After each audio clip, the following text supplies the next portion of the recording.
of majority will have a maximum 10 minutes each, just to tell us how the two houses of parliament have respectively supported the executive to deliver, so that nobody leaves here thinking that it is only the president to take credit or only the executive. All of us have done something. And after they finish, I'll call them in quick succession. Finally, Governor Ses Mbarire, who is the chairperson, the national chairperson of UDA, will come and tell us, also in 10 minutes, what our county governments, both our governors and our county assemblies, have done to partner with the national government to realize the successes that we are talking about here today, so that we live here as one family, knowing that everybody, from the MCA to the senator, to the member of the National Assembly, to the governor, to the president, everybody has contributed to the successes we have achieved so far. UDA ni fire, si fire. Ni noma, si noma. Wacha nione mbwekse ya rais, mbwekse ya rais, mbwekse ya rais. Kuja wewe Aaron. Wapi makofi ya Aaron Cheruiyot, leader of majority?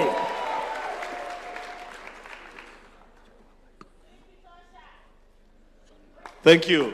DP ni noma, si noma. Wapi makofi ya Deputy President wetu? Your Excellency, the President, the Deputy, and all the leaders that are gathered here. Listening to that presentation, and particularly coming at this time when we are presenting from the legislative side, we celebrate, first of all, just immediately coming after you, DP, a very important, and this is on a light note. It is not part of our assignment, but listening to you, Deputy President, we celebrate the decision of Parliament on the 17th of October, 2024. Because we were conversing there with the Chungu and we were saying, what if? I don't want to say beyond that. So even us as Parliament, we have delivered in so many other ways. Your Excellency, I'll present the report of the Senate. First of all, I appreciate that the UDA party, Your Excellency, in the Senate we have 22 elected senators, 22 out of 47. That is a record. 22 out of 47 elected senators and 9 out of 20 nominated. Meaning, you know, sometimes I hear people claim that they are the largest party. We don't claim, we actually are. Because the party that comes second to that has only 16. So there's a huge difference between us and them. And I want to believe that going into the next election, we will grow that number even beyond 22, so that we are able to transact business and do the transformational work that we need to do as a legislature. I want to appreciate the support that we have received from the executive side. We have done our part also. The call of leadership is to rise to the challenges of the day.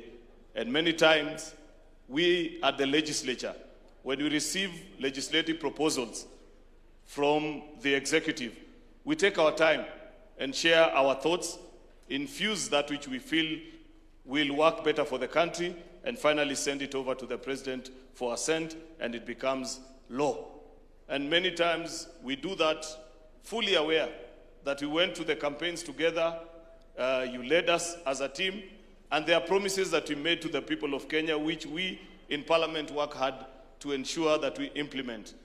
You know, Parliament as an institution, I was trying to imagine, there is no other institution that gets as much flack and battered from the cynics that are in plenty in this country, that we sometimes just sing to the tune of the executive, we do things that are not progressive, and it is possible for somebody who doesn't follow through to understand and see how our work as parliamentarian knits together with the work of the executive to achieve the common vision that we are trying to attain together as a team. I stand here to report to the council today that as Parliament, we have done our bit as well. I think through each of the items that the DP has spoken to, and I see all the work that the various members of the committees that are here did, moving around the country in public participation, arguing in our committee halls, finally debating in the committee, in the chambers of the parliament, before eventually concluding on the work to send it here for assent. I imagine, Your Excellency, how each of the work that we have done has transformed the lives of the people that voted for us to be members of parliament. And I sleep proudly as leader of majority alongside my colleagues, knowing that though many other people may not appreciate, and sometimes people say not very nice things about us as members of parliament, I know that we have been part and parcel of this team, and we have done things that have helped the Kenya Kwanza administration attain the record of the score that you're hearing this morning. The DP has spoken about the health, universal health coverage, and I must appreciate Parliament because we passed the 4 health laws: the digital health law, facility improvement fee fund, the primary health care, and the Social Health Authority Act. At that particular point, I want to appreciate, I know we have members of the County Assembly from Turkana County. We actually passed those 4 laws at the chamber of Turkana County Assembly while we were doing Senate Mashinani. And they have the signature of Turkana because Turkana is one of the counties that a lot of work needs to be done, Your Excellency. Yesterday, just yesterday, we were with the Deputy President in one of the most rural facilities in the county where I come from. And the chairperson of that health dispensary actually reported in the meeting that we were in that just last month, that facility had received from the Social Health Authority a compensation of 1.3 million Kenya shillings, something that has never happened previously. So somebody may sit and wonder, so where does SHA sit alongside all these things? It is the ability to improve our health centers, right from the dispensary up to the level 6 facilities, through those laws that were carefully drafted and passed in Parliament, that we as parliamentarians sit here today and appreciate and say we made our contribution into making Kenya a great republic. I celebrate you, our colleagues, members of Parliament, for the work that you did. The agriculture sector that the Deputy President spoke about here, Your Excellency, there is still work to be done. But today, as we sit here, I know by 2022, when we came, almost all the 3 major cash crops, for example, which is sugar, coffee, and tea, they needed significant adjustment of the laws that were governing that sector. We have concluded the one for sugar. I know Kimani loves saying that the one for coffee has delayed in the Senate, but I'll be quick to add also that the one for tea is in the Assembly. So we need to conclude on those 2. But as it is, Your Excellency, I represent, this is from a personal experience. In the county that I represent in the Senate, we have both sugarcane, coffee, and tea farmers. Because of the transformation that the DP was speaking about, today, back in the day, if you went to a particular town where all the 3 farmers interact, you could easily tell who is the sugarcane farmer because they were impoverished, they were in very difficult state. As it is today, the sugarcane farmer actually loans the tea and the coffee farmer. And the coffee farmer is also not badly off. In fact, many times, and I have said this, Kenyans are not very generous with their appreciation of the work that leaders do. But in the last 2 years, in all the public functions that I have been, where coffee farmers are in good number, they actually pick the microphone and say, go and pass our appreciation to the president and the government because of the reforms that have been done in the coffee sector. That doesn't happen very often in our society. You know very well that the people we represent sometimes don't appreciate the work that leaders do, but they appreciate because they know what has been done. There's still work to do in the in the tea sector, Your Excellency, and that we shall do because we know we still have sufficient time and the things that we need to do. Quickly, moving on, because I don't want to spend a lot of time on the things that we have done on that particular front. At the level of the county assemblies, and we must celebrate also UDA as a party. I just checked and I confirmed also, though I didn't check this morning like you, Your Excellency. I realized you checked everything this morning. I know for a fact that UDA also has the largest control of 22 out of 47 county assemblies. We have majority leadership of 22 out of 47 county assemblies in this country. And I know one of the requests that you made here in a previous meeting with the members of the county assembly is to grant financial autonomy to our county assemblies. I am proud many MCAs spoke in that meeting that day, Your Excellency, and they said they find it not proper that they sometimes have to go before the executive of county governments where they have disagreed to beg even for funds for operations. And you did direct that morning and said, Majority Leader, if you still want to keep your job, that situation needs to stop. I am glad to report to this council this morning that that now is a thing of the past, Your Excellency, and we celebrate the work that has been done in that particular regard. Thirdly, I am giving the report on behalf of the Senate. That's a part that I have to do. Overall, listen, my friend, you will get the opportunity during plenary. But just to explain to you, once we do our work as Senate, we send it over to the Assembly for them to conclude on it. There is very little that I can do. You know, unfortunately, much as I am leader of majority, I only lead one house. I don't lead both, and I can't control legislation in the other side of the house. That's why Kimani will come next to give their report. We have concluded on that, Parliament. The pension that you receive is based on what you contributed during your time as a member of Parliament.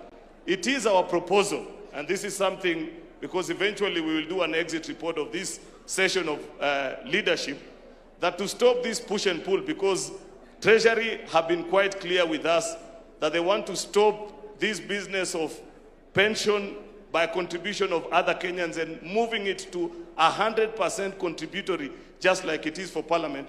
It is a policy position which we need to take, and once it's adopted, we will agree so that at the beginning of a term of a legislative arm, either Parliament or the County Assembly, or even for governors, because Governor Waiguru also keeps on pressing us about this because of their colleague governors, that once this decision is made that we go contributory 100%, that will be the direction, and we will implement that needs to be done. The final thing that I want to say on that particular regard is that we have, Your Excellency, challenges of party leadership in our legislative units, the County Assembly. And I remember at one time, you did direct that we need to make a decision.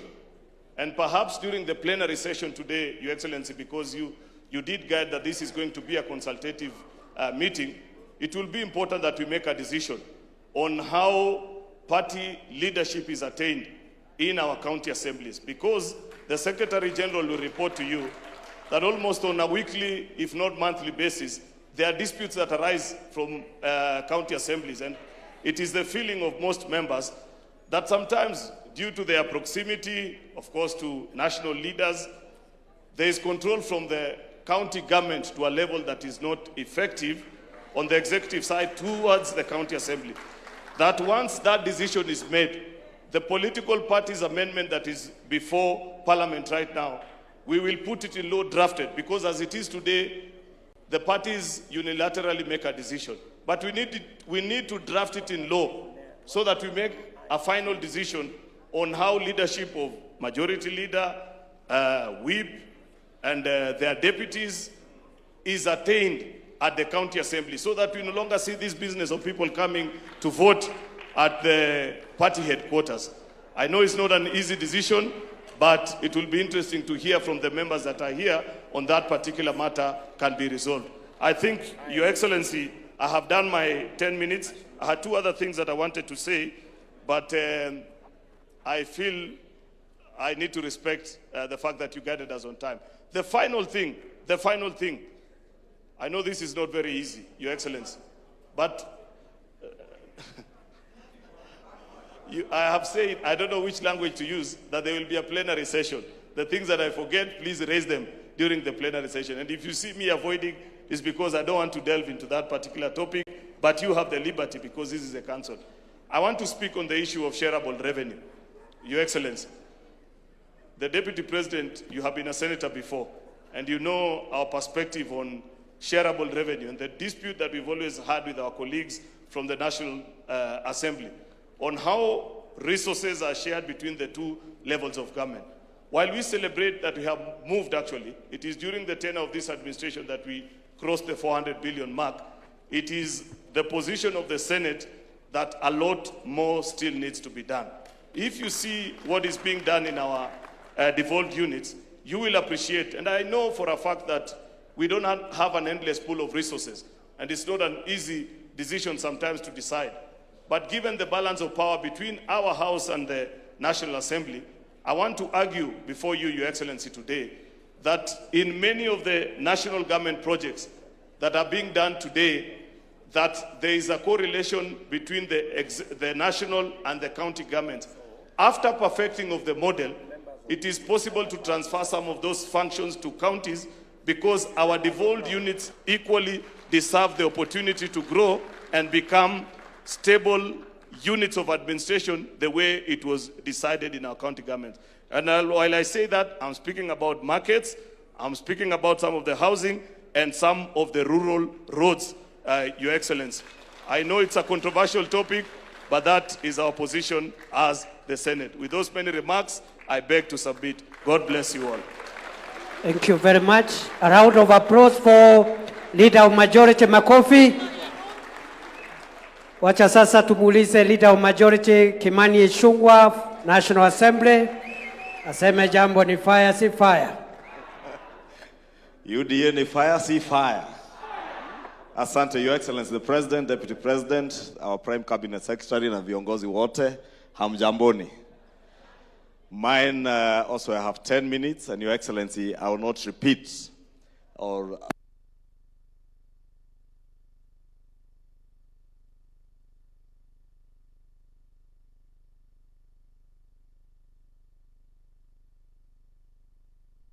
bicameral processes that we passed in the National Assembly, and many of them being money bills, they had to emanate from the National Assembly and were completed in the Senate. But Your Excellency, you remember back in 2022, as you told us at the beginning of this session, you did indicate to us that our manifesto, in fact you said, sio gazeti, la kusoma na kufunga nyama. And you said, when we christened it, as we were drafting it, the plan, that it was a call for action, and it was a plan of work to be done. And we did commit in our very first parliamentary group meeting, the joint parliamentary group meeting that we had, the very first one here, that the legislature, both houses of parliament, the National Assembly and the Senate, will be facilitators of this plan, and we shall never be disruptive of the executive in their implementation of the plan. And I must take this early opportunity to thank all members of parliament, those in the National Assembly, and our brothers and sisters in the Senate, because indeed they have been very supportive and become facilitative of the implementation of the plan and not disruptive. And even under very difficult circumstances, Your Excellency, the events of June 2024 with the Finance Bill of June 2024, the immense misinformation and disinformation that went into that bill, and the consequences of our actions as parliament, many people around the country vilified members of parliament. But the president was very firm. And I remember, Your Excellency, in your State of the Nation address last year, you did indicate that indeed when the history of the transformation of this country is written, parliament and the legislature of the 13th parliament, the legislators that sat in the 13th parliament, will indeed have a paragraph on the story of the transformation of our country. And that transformation, Your Excellency, as my brother Aaron has said, did not just begin with what we committed to Kenyans as we campaigned together on the question of universal health coverage, on the transformation of our agriculture, but moving on now to even what you have called or christened the Singapore dream, or the journey to Singapore. That indeed, Your Excellency, as we put on page 10 of our manifesto, and I had hoped the Secretary General would have shared a copy of our UDA manifesto and the Kenya Kwanza manifesto. Part of what, Your Excellency, you have been speaking to is the establishment of a national sovereign wealth fund and the National Infrastructure Fund that we actually put in black and white on page 10 of our manifesto. And we say that we shall establish a national infrastructure bank. We call it a bank in our manifesto, and that is what we are now calling a fund. And I know there are discussions, Your Excellency, on still how to actually implement that as a fund or as a corporation. And why not, for the support of many of these legislatures here in the National Assembly and in the Senate, we will not be where we are today. We can see light at the end of the tunnel because we know we'll be able to actualize that dream of moving our country from a third world to a first world nation because of the commitment and the dedication of members of parliament who become facilitators of that dream and that plan that we sold together to the people of Kenya. Your Excellency, when last year but one, in 2024, Parliament was heavily criticized and vilified because of the finance bill. You encouraged many of us here on June 25th or 26th when you called us, and together we agreed not to assent to that bill, that with time, Kenyans would come to realize that indeed Parliament was right. And I say that, Your Excellency, because later that year, on the 4th and the 5th of December, and I have said this before, we passed 97% of what was contained in the June finance bill without any incident, Your Excellency, at the end of the year. It is through the passage of those bills, the Business Laws 1 and Business Laws 2, the Tax Amendment Act of 2024, and the Tax Procedures Amendment Act of 2024, that we have been able to realize the immense movement of infrastructure projects, especially around the roads projects. Your Excellency, you remember, right around that time in June, July of 2024, we also amended the RMLF Act that eventually last year we were able to pass a small amendment to that act to help us realize the securitization program that enabled your administration to raise over 175 billion shillings that is helping us to move forward many road contracts that had stalled. And all of you are aware that we had road projects that had stalled in our constituencies, in our wards, from way back as 2015, 2016. And those road contracts today are ongoing, courtesy of the changes that we made to the RMLF Act and securitization of part 5 shillings out of the 25 shillings that is there in RMLF. Your Excellency, the health laws that we passed in 2023 is what Honorable Aaron was speaking to, and the Deputy President has spoken to it, on SHA, or the Social Health Authority, and how that has helped to actualize the dream for universal health coverage. And there are stories of the success of SHA today, Your Excellency, courtesy of the resilience of these members of parliament, MCAs and our governors who have helped us also to roll out and encourage Kenyans to register. That indeed today across the country, Kenyans are not being, we are not pleading as we were pleading before with Kenyans to register in SHA.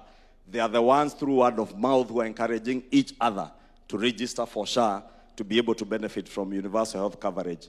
Your Excellency, we have also supported in a big way the agricultural sector that and the reforms the Deputy President spoke to, whether it's from the sugar levy, the 4% that we put in 2023, 2024, and also, Your Excellency, in many supplementary and annual appropriations bills, we have ensured that we are appropriate resources to all the programs in agriculture, in energy, in roads, that will ensure that we're able to roll out that development program that we have for our country. And I must be very appreciative, Your Excellency, that we have never, as a leadership of the House, had any problem with any of our members.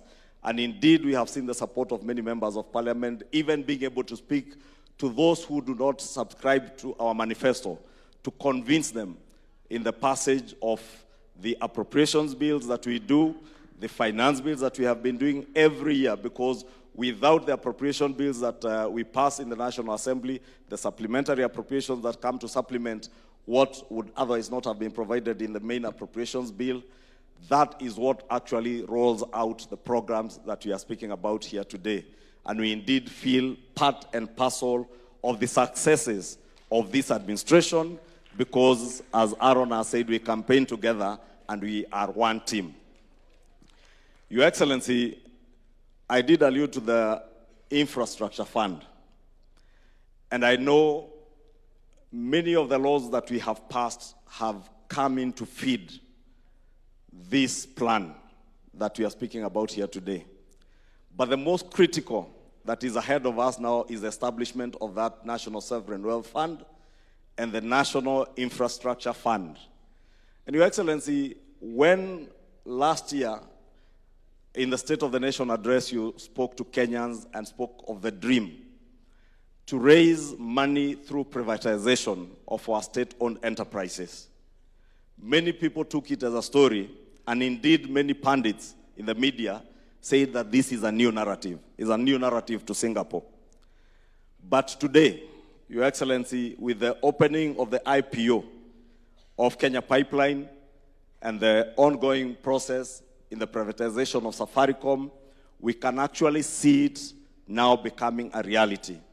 That, as you have said before, in the course of this year, we will have raised the first 1 trillion shillings, the first 3 trillion actually, because we will be raising the first 1 trillion shillings in the next month or so. And Your Excellency, we would not be able to realize this had we not passed into law.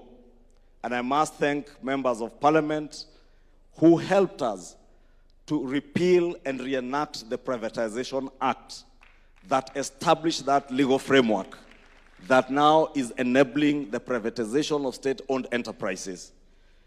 Again, Your Excellency, through the enactment of the Government-Owned Enterprises Act, which was entered into law at the beginning of December, we will now be able to run our state-owned enterprises or our parastatals in a more efficient way and in a way that we even put aside now political patronage as we move to a first world nation, because in first world nations, state corporations are not run politically, but are run by boards that are appointed on merit and on the basis of what they can add to the value in those organizations. And Your Excellency, we look forward to the operationalization of this Government-Owned Enterprises Act that will, in a significant way, transform how we manage state-owned enterprises and how they deliver on social obligations or public social obligations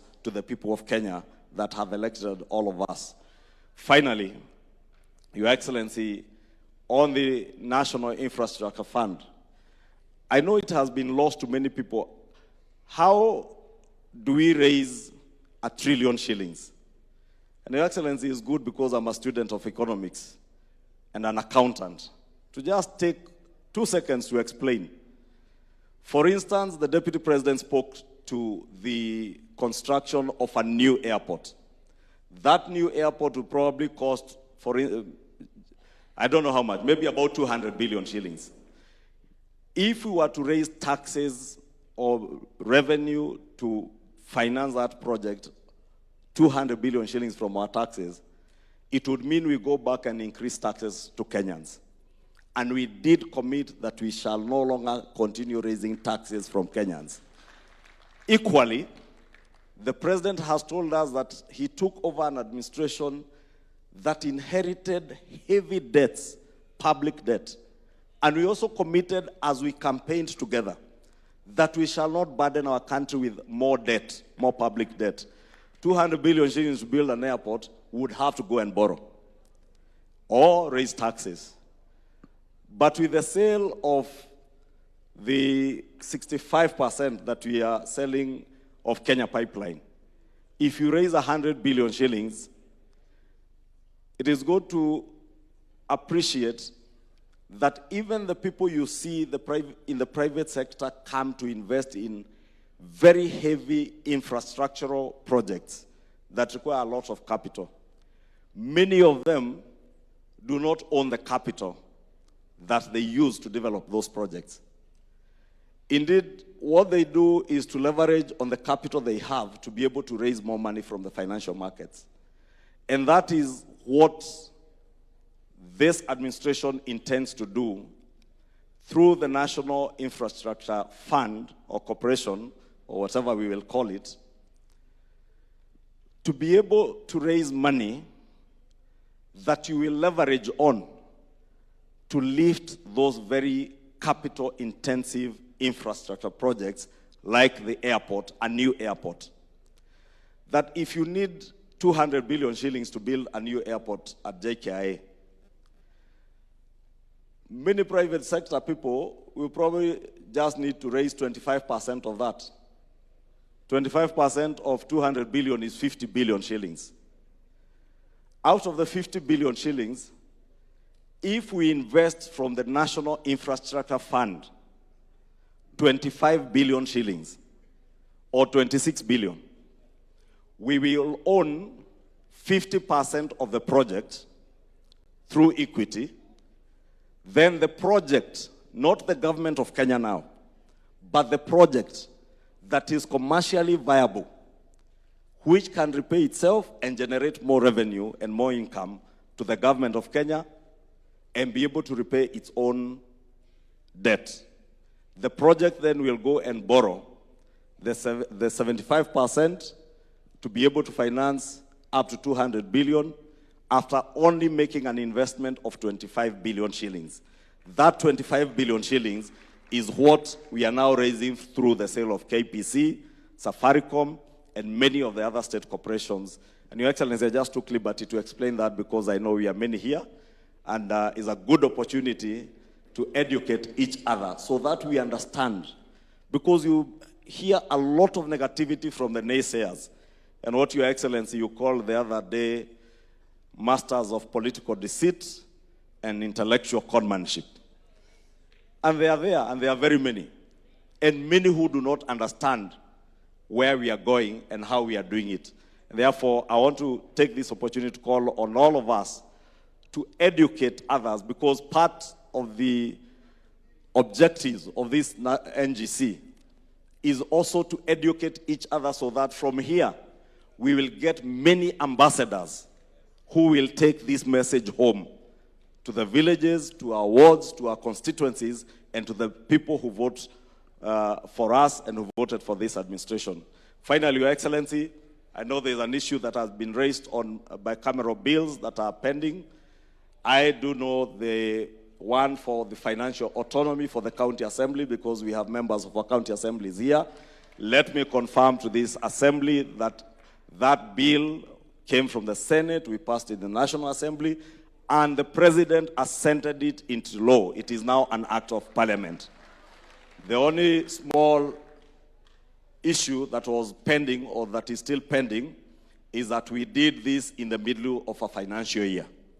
And therefore, there was no way of going back in the financial year, because it would mean that we go back, redo our division of revenue, the CARA bills in the Senate, go back to the county assemblies, you redo your budgets, and therefore I am hopeful that beginning this financial year of 2026-2027, that begins in June, county assemblies will have the financial autonomy that they sought.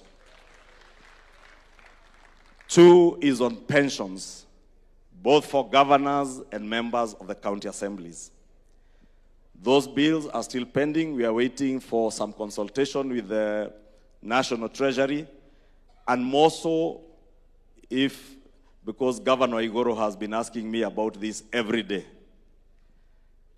on the impact of that pension bill on the division of revenue, the shareable revenue, whether it will come from the national government or from the share of the county assemblies. We are still consulting with the National Treasury to be able to guide us on that, and the same for the county assemblies, so that eventually we will have county assemblies and governors who also have a pension scheme that is contributory and that will help them post-retirement. With that, Your Excellency, I think I can also stop there. If there are any other issues that we have left out, we can handle them in plenary. Thank you, and God bless you. Thank you very much. Makofi kwa Leader of Majority. My sister Cecily Barire, make it brief. I know you are normally very brief. And then before she takes over the podium, after Cecily Barire, I'll ask the chair of the MCS caucus, I'll give him 5 minutes so that we can be represented, all of us, to say something in 5 minutes. Please make it brief. Says Mbarira, fire, say fire. Thank you very much, Your Excellency, the party leader, all protocols observed. I'm here to make a presentation on behalf of the Council of Governors on what it is the county governments have done towards implementation of the plan. And I think a lot of it has already been talked to by the fireman himself. And so, Your Excellency, unlike the fireman, allow me to refer to my notes once in a while as we ensure we give the right figures. Sir, you have all heard that the universal health coverage can only happen through the county governments because health is devolved. And so after the National Assembly and the Senate passed the Health Act, we had to come up to enact the Facility Improvement Fund, FIF, and so 42 counties have enacted the FIF and 5 at advanced stage of enactment. And this has truly helped us in making sure that we implement the universal health coverage as per the plan. Further, we have partnered with the national government in ensuring that we have the 107,831 community health promoters who we pay half of the stipend, and we want to appreciate the role that the MCAs have played at the county assemblies in ensuring that we continue to give enough resources to keep these great people, the CHPs, in the field every day. So we also want to appreciate that the national government continues to keep the CHPs also paid from the national government, and that we are able to ensure that they have their kits fully equipped to be able to do their work. On SHA, Your Excellency, I'm happy to report that together with the county government and national government, we've been able to register 28.34 million Kenyans across all the counties. And we want to continue to ensure that more and more are registered on a day-to-day. Many counties in our 16,500 facilities are in a continuous registration of the members of SHA, and we are happy with the development. Cumulatively, our county public health facilities have submitted claims totaling to 28.78 billion, Your Excellency, out of which, and it's important that people hear this, 28.7 billion claims from our county health facilities, and out of that 16.79 billion, which is 60%, has actually been paid. We are asking, and out of that, about 2.7 of the balance has been rejected, but we are asking, and out of the 2.7, 1.9 has been resubmitted after doing what needed to be done. So we are asking, Your Excellency, that the balance amount of our claims be paid out so that we can continue to offer services. Sir, another area that has really been a big success is provision of maternity services. And this I'm saying because there was the belief that what was there was more superior than what we have now. But I want to say that we are now having more mothers benefiting from SHA maternity services. And in the last summit, we were able to include level 2 facilities into the reimbursement of SHA, because before, if a mother delivered in level 2, SHA was not reimbursing, but we are now happy it's happening, which means more mothers are benefiting. On the National Equipment Service Program, NESP, you remember before we had what was called the Medical Equipment Program, and that program was a very, very big failure. Why was it a failure? It was a failure because, one, the county governments were made to pay a lot of money for this equipment, and when it came to maintenance, there was always a push and pull between us and the service providers and the vendors to make sure that these equipments were working. Your Excellency, we want to thank you because through the National Equipment Support Program, currently 40 counties in 121 county facilities and 6 level 6 facilities are benefiting from this program with 6.1 billion Kenya shillings worth of equipment.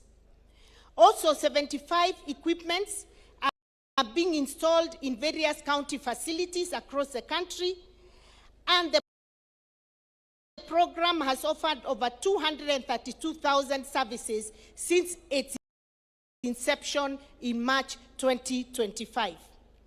A total of 80 officers from all the counties have been trained on the funds flow model virtually. We are happy that SHA has cleared invoices in 16 facilities and 3 lots amounting to over 346 million have been released. Under urban infrastructure, we do have a program called the Kenya Urban Support Program that is funded by the World Bank, and under it we have done 202 kilometers of urban roads, 171 kilometers on non-motorized transport infrastructure, 5,250 parking spaces, and 192 kilometers of storm water drains, and 31 kilometers of sewer lines. This we work closely with the national government. And also we have the Kenya Informal Settlement Improvement Program in 37 counties that is working towards ensuring that 95 settlements are upgraded in terms of infrastructure.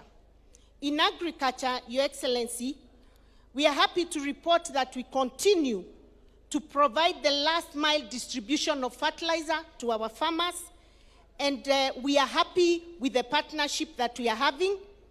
We would like to request that this fertilizer, a lot of the farmers want to get it through their cooperative societies, and there's need to relook at the entire architecture of how that fertilizer is distributed so that we can be able to distribute it through the coffee, tea, cooperatives that are there on the ground. In terms of dairy, out of the coolers that we've been told that have been distributed, we are happy that the county governments have worked closely with the national government to ensure that these coolers get to the farmers. We are happy with the progress so far, but we are requesting that you continue to give us more coolers because the demand is getting higher and higher as we move on. As the county governments will continue to ensure that the cooperative societies are well trained, they are strong enough, and that there are facilities where these coolers can be installed. As was said by the Deputy President, a lot of our farmers are now digitally able to get information, advisories, and be registered so that they can be able to get the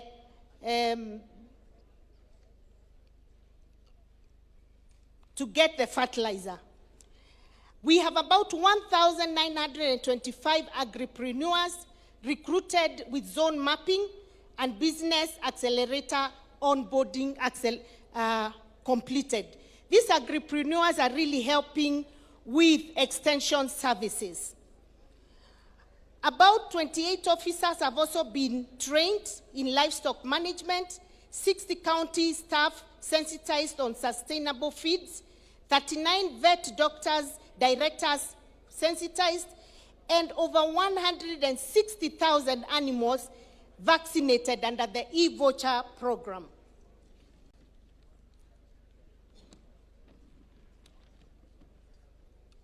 We also want to say that we've worked closely with the national government in terms of market infrastructure.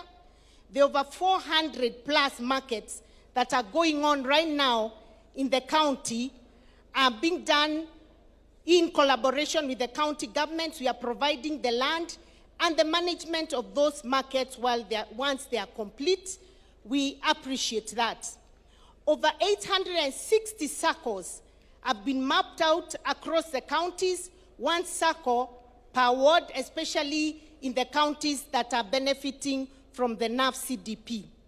County governments have successfully vaccinated 10.1 million animals and conducted 369,000 AI and distributed 1.6 million chicks. In trade, I did mention the markets, but let me talk about the CAIPs, the County Aggregation and Industrial Parks. Already 35 counties have commenced the construction. Most of the CAIPs are at advanced to mid-level stages across the participating county governments, the 35 of them.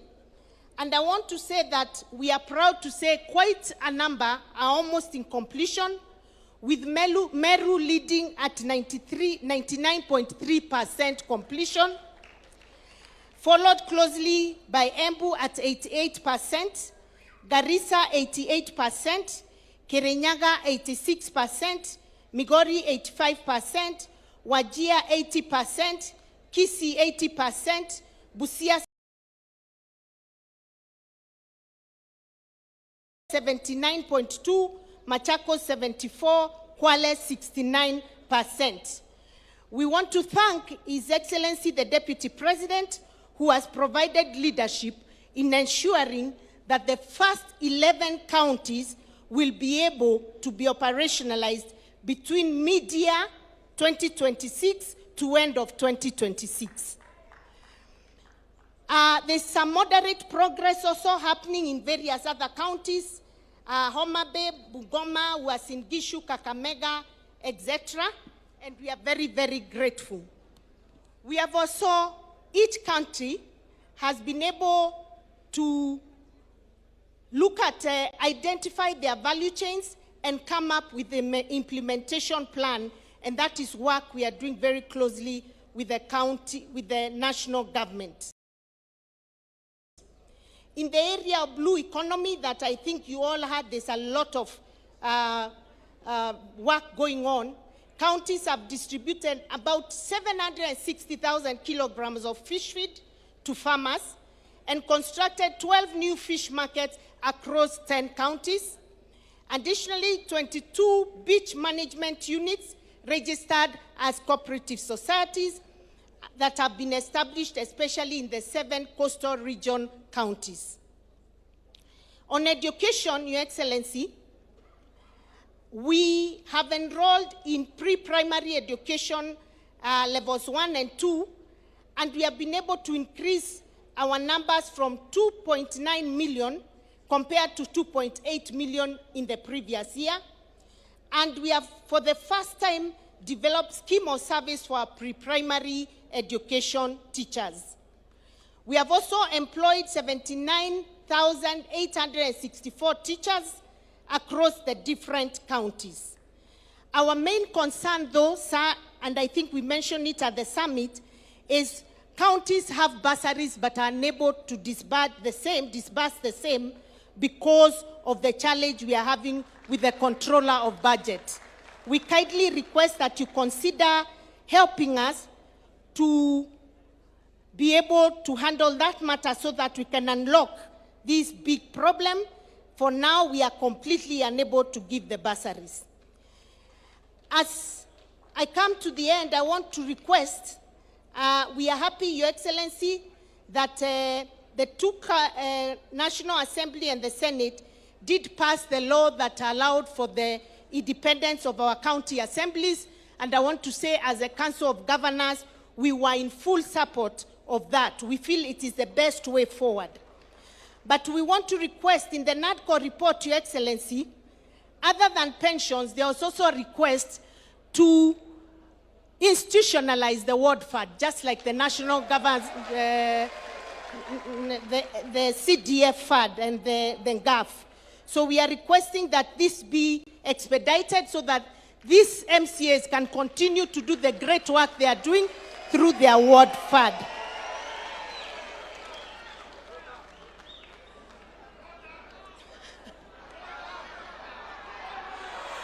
Your Excellency, they are saying if you do this, you'll have your 2 and even 4 term, if it's possible. Thank you very much. It's a very, very weighty issue, and we fully support it. Your Excellency, as I add, I want to say this, and here now allow me to just say one word as the chair of the UDA party. You'll all agree with me. You'll all agree with me that the amount of work that has been done by this government is more than any of us even used to imagine had happened. And so this National Governing Council gives us an opportunity to live here knowing what has happened and to get the right messaging when we go to our villages, to our counties, to our wards and our constituencies. Your Excellency, I wish to tell you this, sir. I can see Dennis Itumbe is talking. I want to tell something to our party leader. Sir, we believed in you when we made you president in 2022. And today, more than any other time, we believe in you more.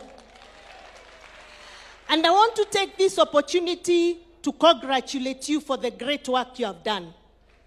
You are full of energy. You're a man who works tirelessly for this nation. And for us as a team, we want to confirm to you that we support you 100%. In the midst of all the noise that has happened, especially in the last 2 years, we can see the amount of work you've done. We can see your vision is finally coming to fruition. The story of Singapore is no longer a dream. It is going to be a reality in this country called Kenya. And so as you continue, may we congratulate him because he's the most courageous leader I have seen in my entire political career. Courage to be able to make political and policy decisions that he knows will help the country in the future, even if in the short term it is unpopular. Shah was the most unpopular. Isn't that the truth? But today, just talk to all of us here. We have less Harambes to go to. And even when we are called to these Harambes, we have less money to contribute because Shah is working. So I want us to all confirm to our president that going forward, we will do what we must do to make sure we get our second term. And that, Your Excellency, when you're coming on the ground, even the PSs, the CSs, if they are coming to a particular county, a particular constituency, a particular ward, and you have members who support the government in those places, please let us know, because we want to be there to scream loud the work you're doing for us. And finally, let me appreciate your deputy president. The fireman himself.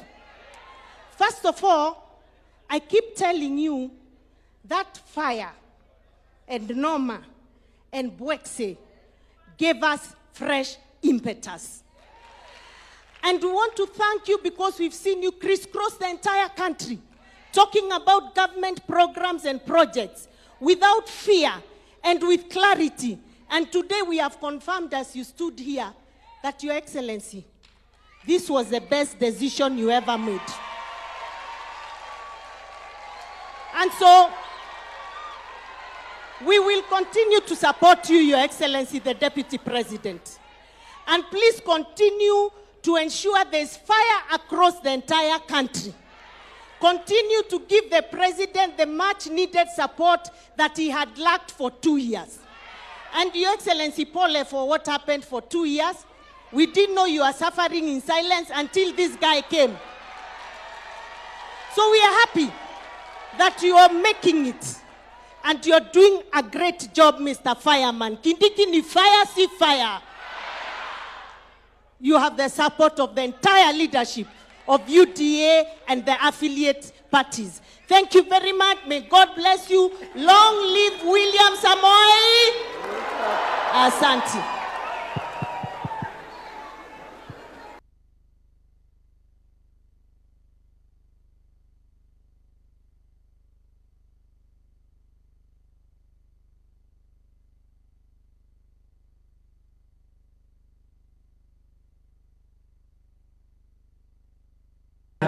As the President will guide us to conclude this very long but important agenda.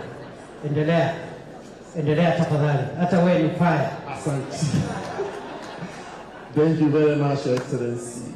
Your Excellency, the President and our party leader, William Samoei Ruto, Your Excellency, the Deputy President, Prime Cabinet Secretary, our top party leadership, colleague members, Excellencies, the governors and deputy governors, members of parliament.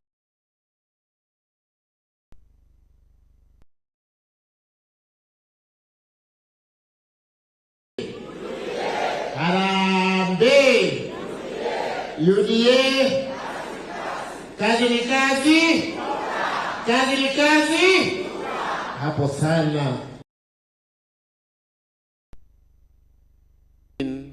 By heartily congratulating you and thanking you very much, Your Excellency.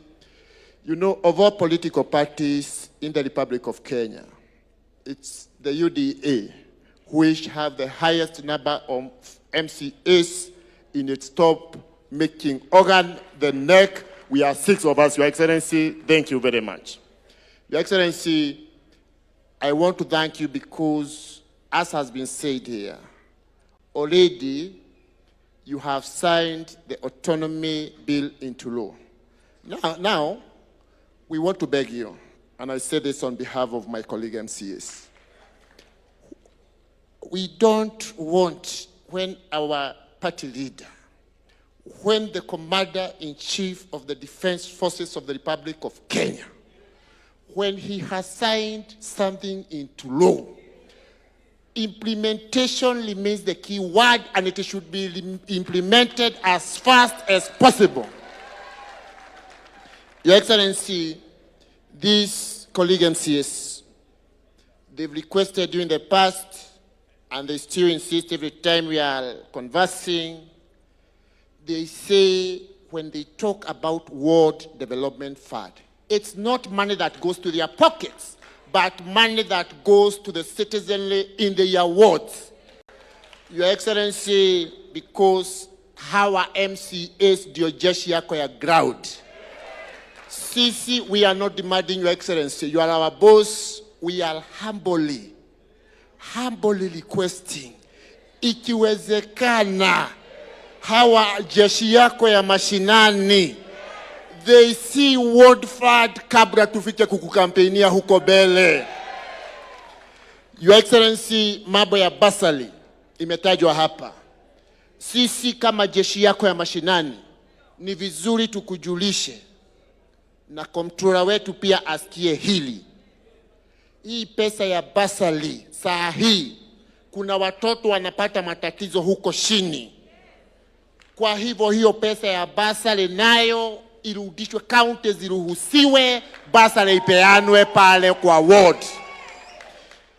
Your Excellency, nikienda kumalizia, kuna hii mambo ya empowerment imekuwa hapa na pale na wajumbe wetu.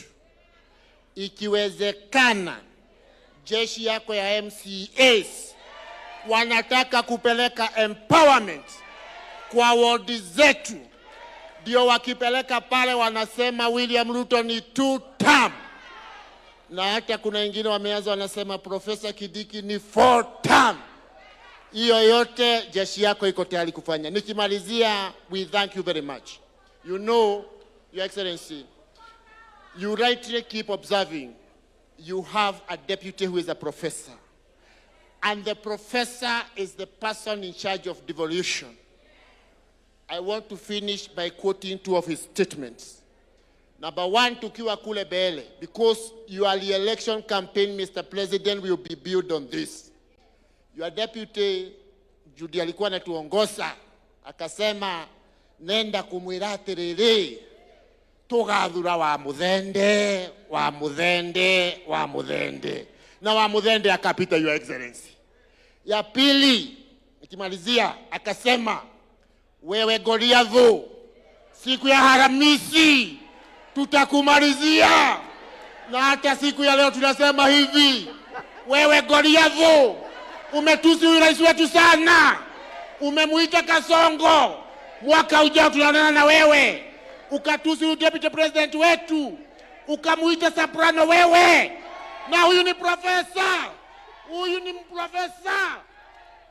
Next year, wewe Goliath, tunakuangusha chini. William Ruto ni 2 term. Asanteni sana. Oh, la, la. Fire, see fire. Mimi naomba, because what I want to do now, so that we make progress, His Excellency the President will come and summarize for us this agenda, and also we make a resolution. And the other 2 agendas are shorter. This was the longer one, but it was the most important because it was about our scorecard, our work as a party and as a government. So I want, before I call the President, please stand up and stretch out kidogo. UDA ni fire, si fire. Nikisema UDA, munasema UDA. Kazi ni kazi. Kazi ni kazi. Rais ni fire, si fire. Aya, tafadhali tunaweza keti. Huyo deputy wangu ni fire, si fire. Wamesema ni fire sana. Basi, naamini ya kwamba sisi zote tumesikiza kwa makini scorecard ya serikali ambayo imeundwa na chama yetu ya UDA na marafiki zetu. Na kabla sijaendelea, kati yetu tuko na marafiki ambao wametembea na sisi hii safari. Wameungana na sisi katika kuunda serikali ya Kenya Kwanza. Hata wale hatukuungana na wao katika serikali ya Kenya Kwanza, baada ya uchaguzi wamekuja na wameshirikiana na sisi, na kufaulu kwetu pia wamechangia sehemu kubwa. Tuwapigie makofi jameni. Tuko hapa na wanachama wa chama ya Ford Kenya, wapigie makofi. Are they here? Wanaweza kusimama? Some of them are there. Tuwapigie makofi. Thank you very much. Tuko hapa na wanachama wa chama cha Chap Chap wako kati yetu, tuwapigie makofi. Hapa tuko na wanachama wa chama ya Jubilee ambao wameshirikiana pamoja na sisi, tuwapigie makofi. Asanteni sana waheshimiwa.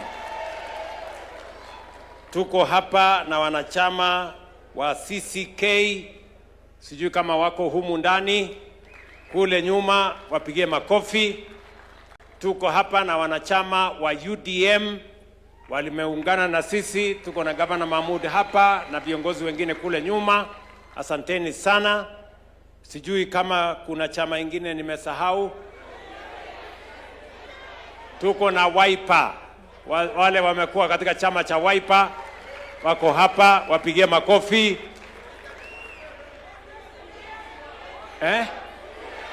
Ile ya tujibebe. Wale watujibebe wako hapa, wapige makofi. Tuko na chama ingine. Chama Kenya United Party ya Lonyangapuo wameungana na sisi. Tuko na chama ilikuwa ya Isaac Ruto, chama ya CCM, pigeni makofi. Wako hapa. Asanteni sana. Tuko na ODM, tutasema maneno ya ODM baadaye. Tuko na chama ya KANU, na watu wa KANU wako hapa. Wapi watu ya KANU wasimame? Chama yetu ya zamani, karibu sana, asanteni sana. Tuko na chama ya DP, yuko hapa Bwana Mondigi, asante sana. Na tuko na watu walichaguliwa kwa independent, wasimame. Hawa wote, lakini sasa hawa wote ni jeshi yetu. Na tunasema asanteni sana kwa kuungana na sisi. Sisi tunasema karibuni, tutatembea pamoja na nyinyi. Kuunganisha Kenya na kuunganisha Wakenya wote.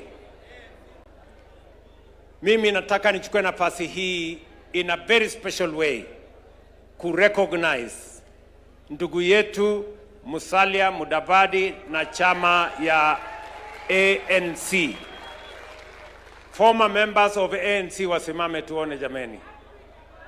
Hawa sasa wanachama walikuwa wa ANC, sasa ni wanachama wa UDA. Tuwapige makofi.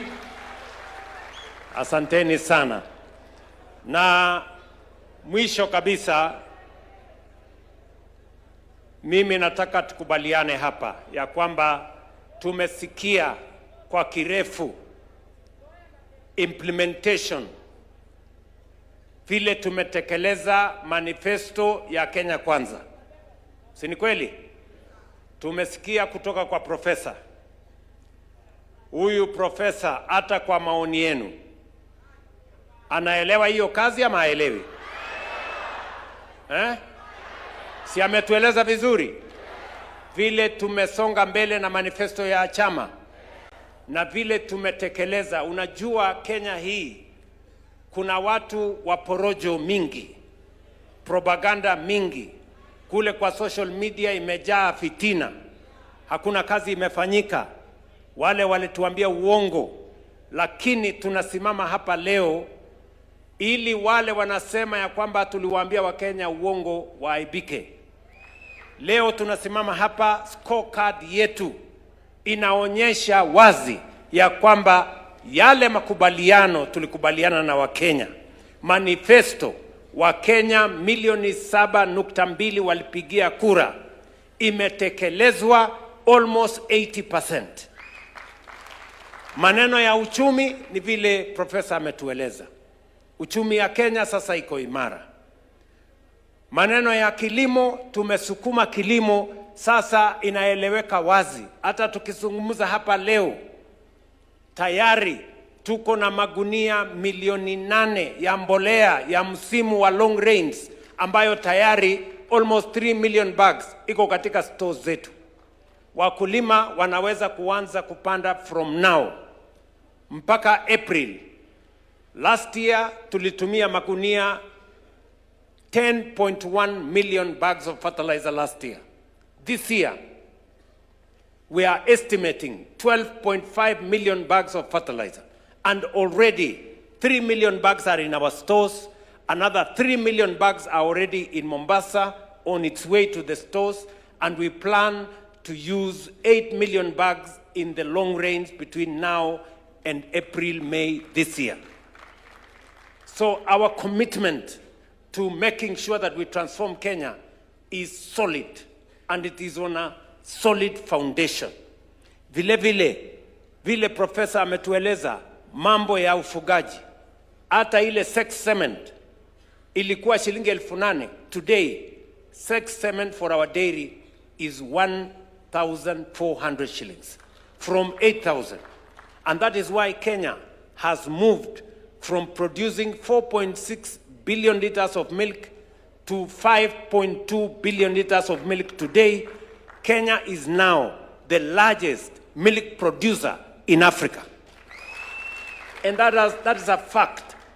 And it is because of the interventions we have done in that sector. And we can say everything else on education. We have transformed education in a very fundamental way. We have sorted out the problems that we have with CBC. We have sorted out the teacher shortage. We have sorted out the infrastructure shortage.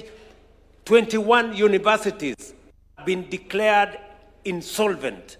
Today, because of the new funding model, our university education, our TVET education is on sound footing. Ask any vice chancellor, ask any principal of a TVET institution. That transformation is going on. When we go to all the other fields that have been explained to us, we can confidently say that we have been faithful to the implementation of the agenda upon which the people of Kenya had voted for this administration. And we are ready to face our competitors with our scorecard and ask them what they can do better than what we have done.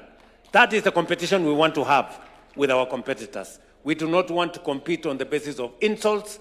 We do not want to compete on the basis of all the other things that they are engaged in. We want to compete on the basis of transformation of our nation.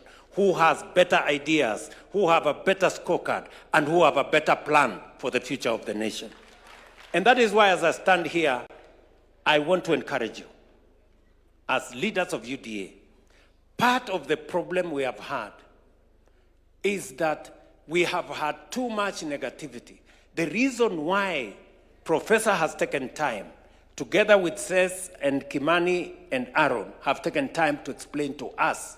And the reason why you have a pamphlet, kila mtu wako na pamphlet hapa saizi, on the scorecard of the party, so that you can stand on any forum and explain to the people of Kenya where we were, where we are, and where we are going.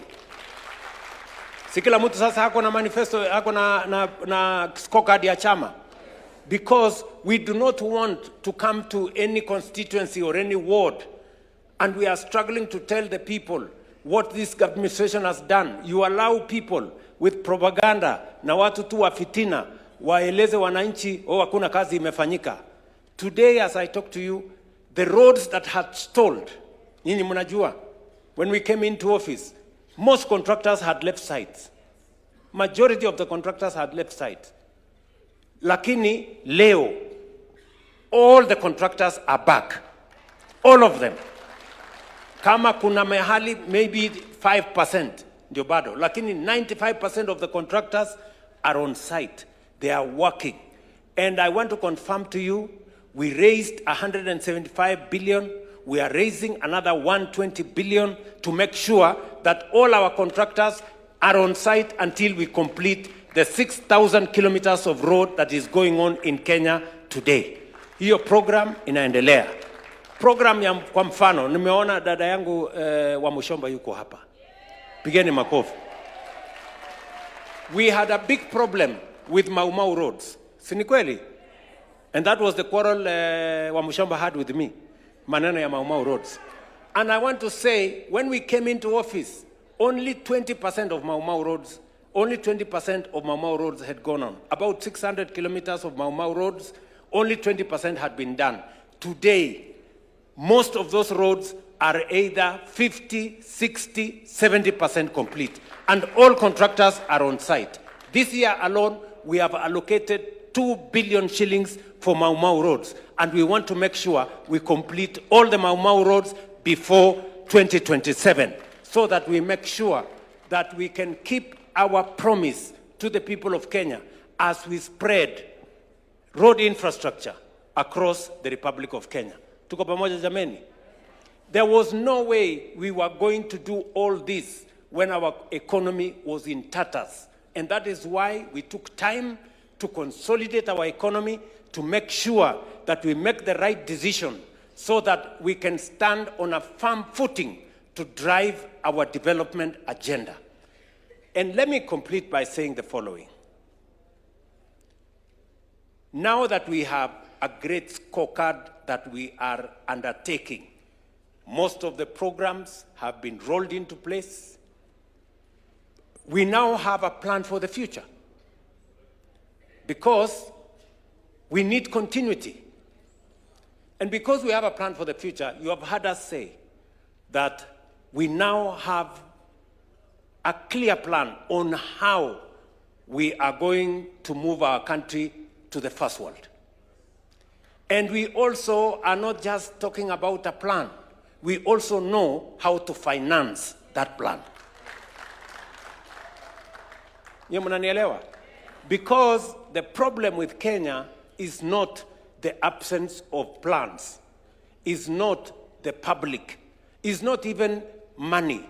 It is the knowledge to understand how to craft innovative mechanisms of implementing and executing a plan. And that is what we have developed. We have an innovative plan on how to build roads. We have an innovative plan on how to drive our agenda into the future. And that is why we have said three things. Number one, for Kenya to move to the first world, we must generate at least 10,000 megawatts of additional energy. Today, sikizeni ndugu zangu, today in Kenya, we have 3,300 megawatts of energy. 3,300 since independence. I went to Ethiopia this last year, about 3-4 months ago. We went to launch what is called the Gad Dam.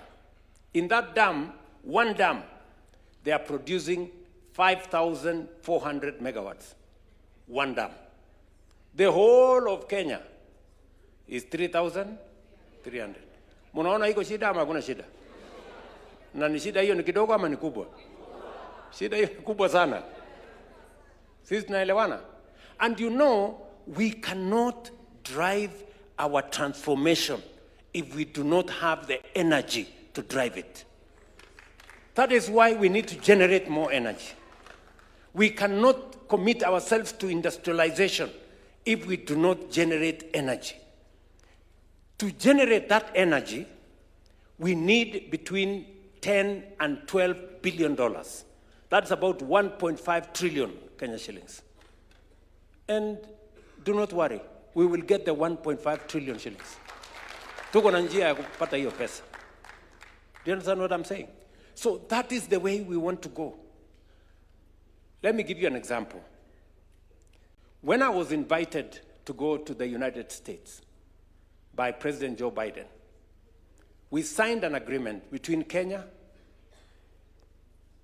Microsoft of America, and G42 of UAE to do data centers. Because that's the future. Technology is the future. And because we have green energy, America and UAE said Kenya is the right place so that we can use geothermal energy to drive our data centers. So tukaweka kidole ile kitu, tumefurahi sana. Mimi nimekuja hapa, nimetangaza maneno mzuri kabisa tu. Hii project ni ya karibu 1.2 billion dollars. Sasa kufanya assessment tukaambiwa data center moja inahitaji 1,000 megawatts of energy. Kenya mzima iko 3,000. Yani kuimplement hiyo data center moja, we have to shut down a third of the country. Sasa hiyo kitu ikakwama. Nyinyi mnanielewa? So going into the future, we cannot move Kenya forward unless we generate energy. And I want to tell you, we have enough energy. We have almost 10,000 megawatts in geothermal alone. We have 20,000 megawatts of energy in wind energy. We have enough reserves to generate sufficient energy to drive our industrialization, our manufacturing, and our technology progression. Tunaelewana? That is why we have said, as a country, in the next 5 to 7 years, we must generate 10,000 megawatts of energy, and we must have the resources to do it. Number two, We have also said, for us to move Kenya to the next level, we must stop living on the edge. It is a big shame that 60-something years after independence, we are still importing food into Kenya. For your information, we still import 500 billion of food into Kenya. Mahindi, tuna import. Wheat, we import. Rice, we are importing. Edible oil, we are importing. I don't know what we are importing. It's a big shame. And that is why we have said we need to transform our agriculture. The biggest potential we have today in agriculture is in our arid and semi-arid areas. That is the place where we have the most land. Galana Kulalu is an example. Many of the other areas is an example. That's why we have said we must build 50 mega dams, 200 medium-sized dams, and close to 1,000 other micro dams. Why? So that we can bring 2.5 million acres, additional million acres, into production. With 2.5 million acres under irrigation and modern infrastructure, we will not only stop importing food, because, and you know, if we stop importing food, we immediately, save 500 billion shillings we used to import food into Kenya. And number two, we can now export more into the world, into the region, and globally. That is why we are undertaking that we are going to do this, and we want to begin that process. We have dams that have been in our books forever. It is time to actualize those dams. And then number three, we have said we cannot develop Kenya without infrastructure. We must have roads, we must have a railway, we must have an airport, we must develop our seaports. And we have the mechanism to do it. That is why we have mapped out, as I talk to you, we are mapping out an extra 28,000 kilometers. We want to make sure that we connect Kenya. We are mapping out 2,500 kilometers of dual carriageway. And we are mapping out a new airport and the new airport, for your information, will begin before June this year, here in Nairobi. Tunaelewana? We want to modernize our seaports. The whole of that plan will require another 3 enablers, which I want to tell you. Number one, education. We must fund education properly. And we must put more money in science, research, and technology. And that is why we are saying we are moving our budget to 2% of GDP for us to be able to have the highest quality of professional human capital that is going to support our journey into the first world. That is what other countries did. Number two, we must secure our country. We must make sure that there is security in every part of the Republic of Kenya. That is why we are investing resources in securing the country. And we are going to work together with you. How are we going to finance this project? We have told you this project is going to cost 5 trillion Kenya shillings. Mnasikia? It's going to cost how much? 5 trillion. Na hiyo kitu hiyo ni pesa tutapata. Don't relax. Hii pesa iko. Yes. Wakati tulisema tutafanya affordable housing, si watu walitupiga makelele. Zakayo sijui nini. Leo contracts we have signed for affordable housing is 600 billion shillings of contracts in affordable housing in our markets and in our hostels. Kama ni pesa 600 billion tungeenda kukopa kwa IMF, tungekaa huko 10 years. Tukipiga magoti, simama, pinduka, enda pande hii. Lakini this is our own money. Nyinyi mnanielewa? So This 5 trillion, watu wanasema hii ni wazimu. Well, inakaa kama wazimu, lakini we are going to deliver on it. How are we going to finance this 5 trillion? Tayari, for your information, tulikubaliana ya kwamba we are going to have alternative sources of revenue for us to finance our plan. We are going to bring in innovation. We are going to think outside the box for us to be able to finance our infrastructure. Number one, we have grown our savings significantly, vile DP amesema. And we grew our savings intentionally. Why? Because every country that has developed, whether it is China, whether it is Singapore, whether it is Korea, they have grown their savings. There is no way you can grow if you consume everything that you earn. Let me give you a basic example. Sijiongei mambo makubwa. Basic example. Tanzania today has a bigger social security fund than Kenya. Yet, Tanzania's economy is 60% of Kenya. Why? Because they made the decision on savings earlier than us. In Tanzania, you save by law 10% of your salary, 5% government saves on your behalf. In Kenya, we changed the law.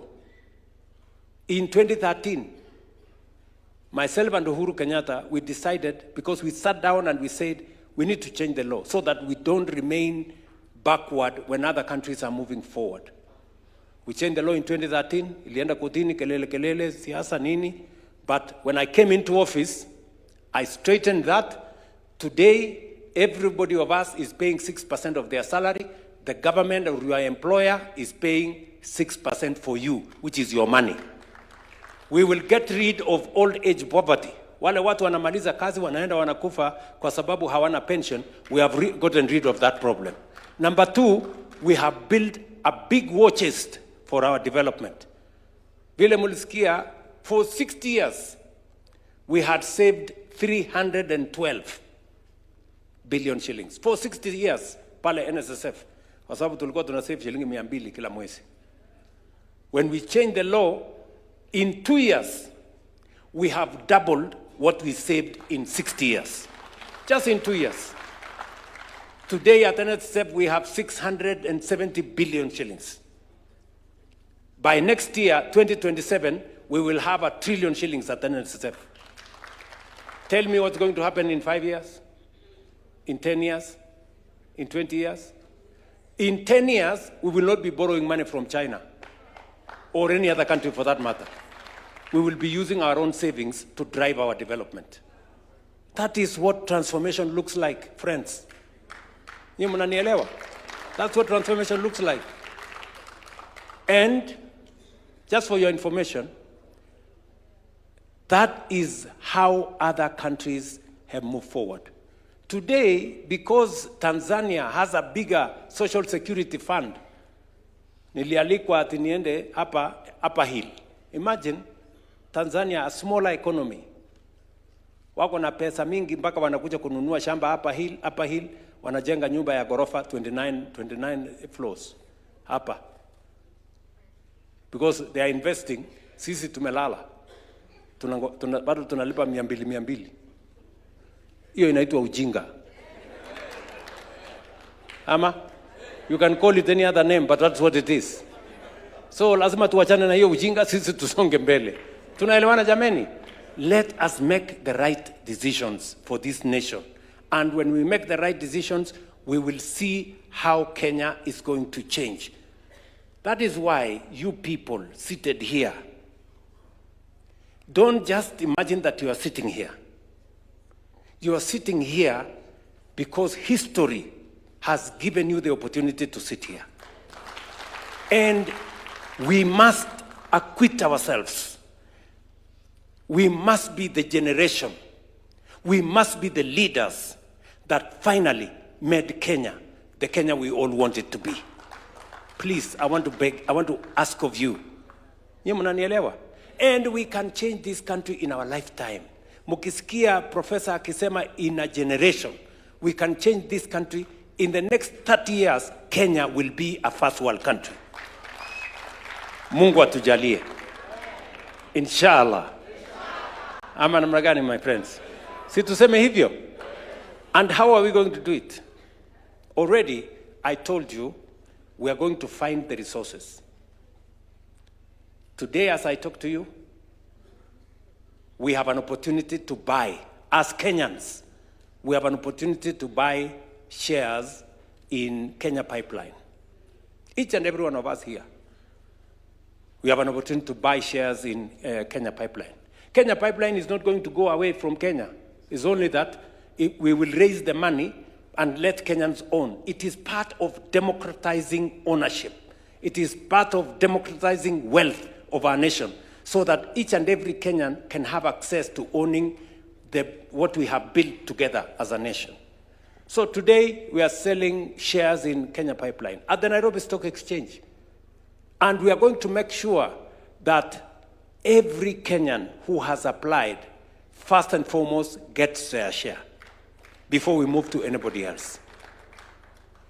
Many people I have heard have gone to Parliament to say, oh, you know, these shares of Kenya Pipeline have been overvalued.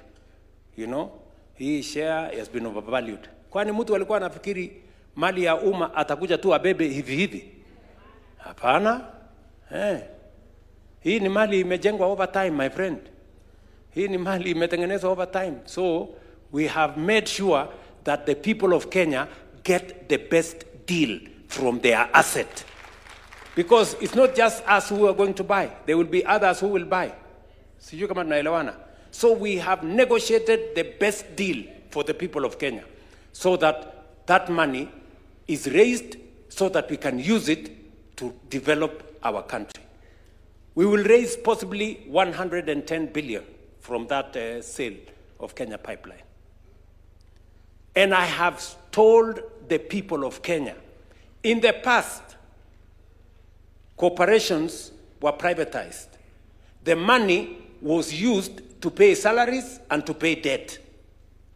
Let me say, for the avoidance of any doubt, the commitment I made to the people of Kenya, any money, proceeds of privatization from Kenya Pipeline, from Safaricom, or from any other entity will be used for only one purpose: to develop the infrastructure of Kenya. Not a single shilling is going to pay salary. Not a single shilling is going to pay debt.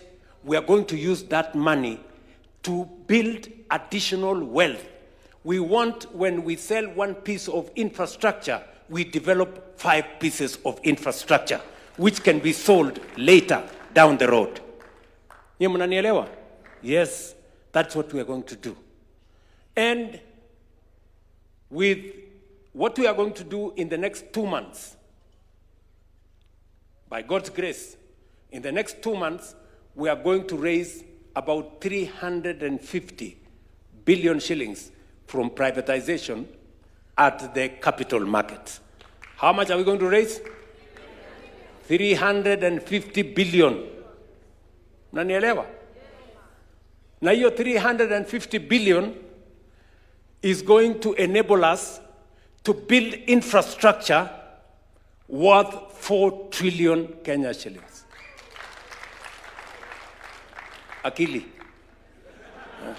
That's what we are going to apply. Nyie mnanielewa? Tuendelee ama tuendelee? Yes. Now, atusemi next election, in the next 2 months, we begin that journey. We are not talking about the next election. We are talking about now going into the future, into the next generation. So, with that money, we can be able to do the roads, we can be able to do the dams, we can be able to generate energy. So, if we have 4 trillion shillings this year, ile project yetu ilikuwa, program yetu ilikuwa trillion ngapi? 5. So this year we will raise 4. Imebaki 1 trillion. Hiyo tutafanya ukarabati kidogo kidogo, next year tumalize, Kenya isonge. Tunaelewana jameni? And we are very confident. We are going to tell the people of Kenya how we are going to do it. We stabilized the economy when nobody believed in us. We stabilized agriculture when nobody believed in us. We sorted out education when people thought it was impossible. We have sorted out health when people thought it was difficult. We are going to move Kenya from a third world country to a first world country in this generation. And that is why this meeting is important. You people sitting here, you are the people who will make that history happen. Tunaelewana? And that takes me to the next two items, and I want to take both of them together. The next two items is our party elections and the negotiations between UDA and ODM. How are those two connected to what we are having a conversation about? Unanielewa? They are important. The party elections that we carried out, in some areas very successful, in some areas not very successful, in some areas we did not succeed to carry out the elections. But we have a brief from the National Election Board. Why is the party election important? And I want you to listen to me very carefully. The party elections are important because the party is a critical instrument. Any successful democracy has a robust political party and democratic framework. We have two ways of implementing our agenda. The countries that have succeeded, either they have succeeded because they are a dictatorship, where once the leader says we are going here, you cannot say no, and you cannot question. That is one way of moving the country forward. For us, we don't have that luxury. For us, we are a democratic country. And for a democratic country, the only instrument you have is a political party. Nyinyi mnanielewa? Because a political party goes beyond a community. It goes beyond a region. It goes beyond a religion, either one or the other. A political party unites people into one common vision and one common program. And that is why we are sitting here, from different parts of Kenya, from different religions, from different communities, but we are united by the fact that we believe in Kenya in a certain way. And that is why I want to encourage you. Successful countries that are democratic are built on the solid foundation of a political party. It is important for us. The political party is not the party leader. The political party is not the NEC or the NGZ. The political party is the grassroots. The polling station is where the political party is made or unmade. That polling station. So, I want to encourage you. If you go to any successful political party, its success is in the grassroots.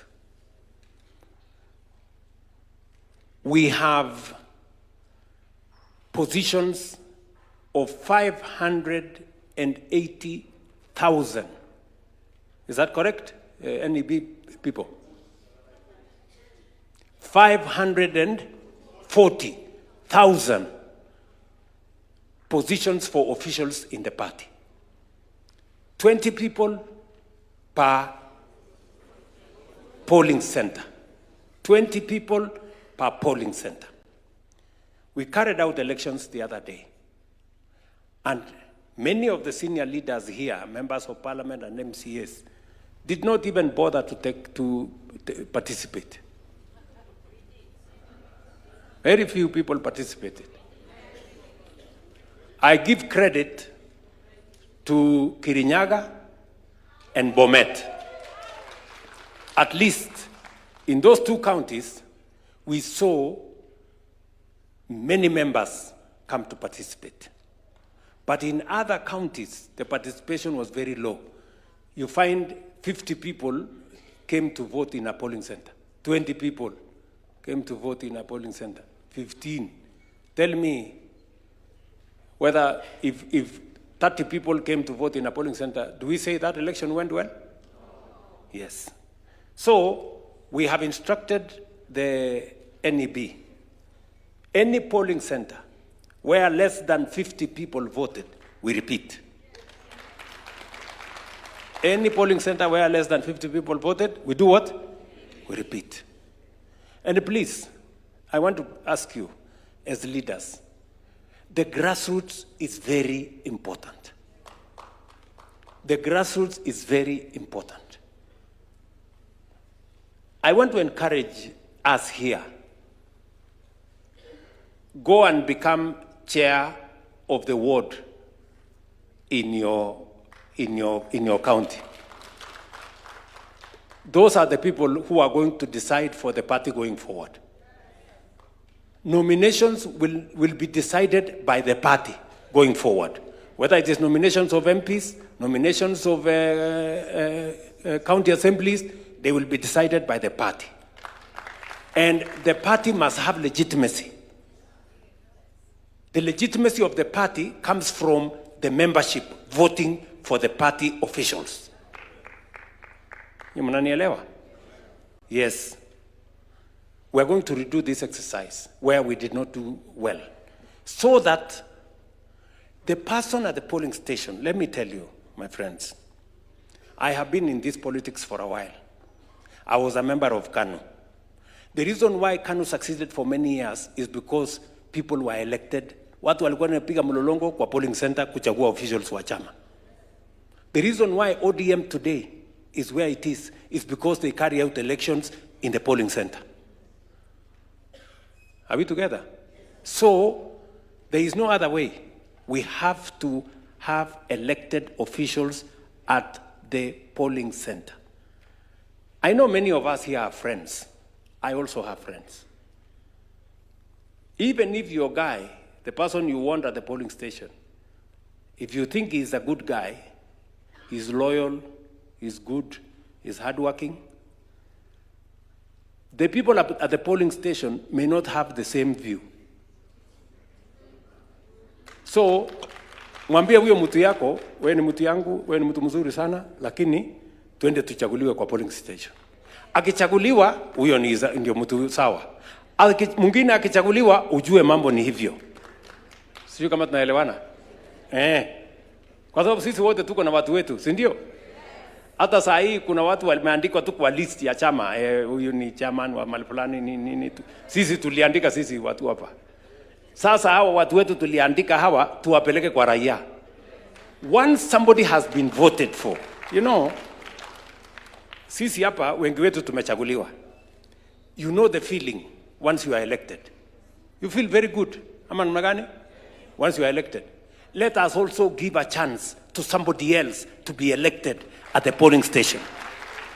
So that the same feeling I feel when I'm elected president, you feel when you are elected a member of parliament, let another Kenyan feel the same at the polling center. Wacha hata yeye asimame hapo na kiburi yake aseme mimi nimechaguliwa hapa. Sisi ndio kusema kwa hivyo.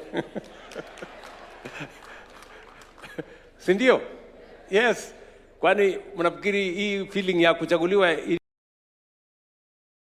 is only meant for us? Let us spread it. Let also another fellow hapo asimame hapo polling station aseme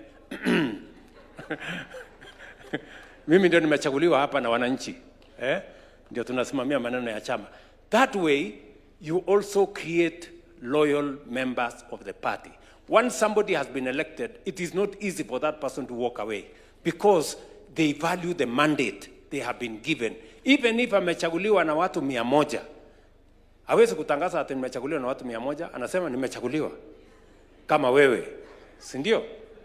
Ama namna gani? So, this is what I want to encourage us. let us take this to the grassroots. That if you want us to build the party, we must go to the grassroots.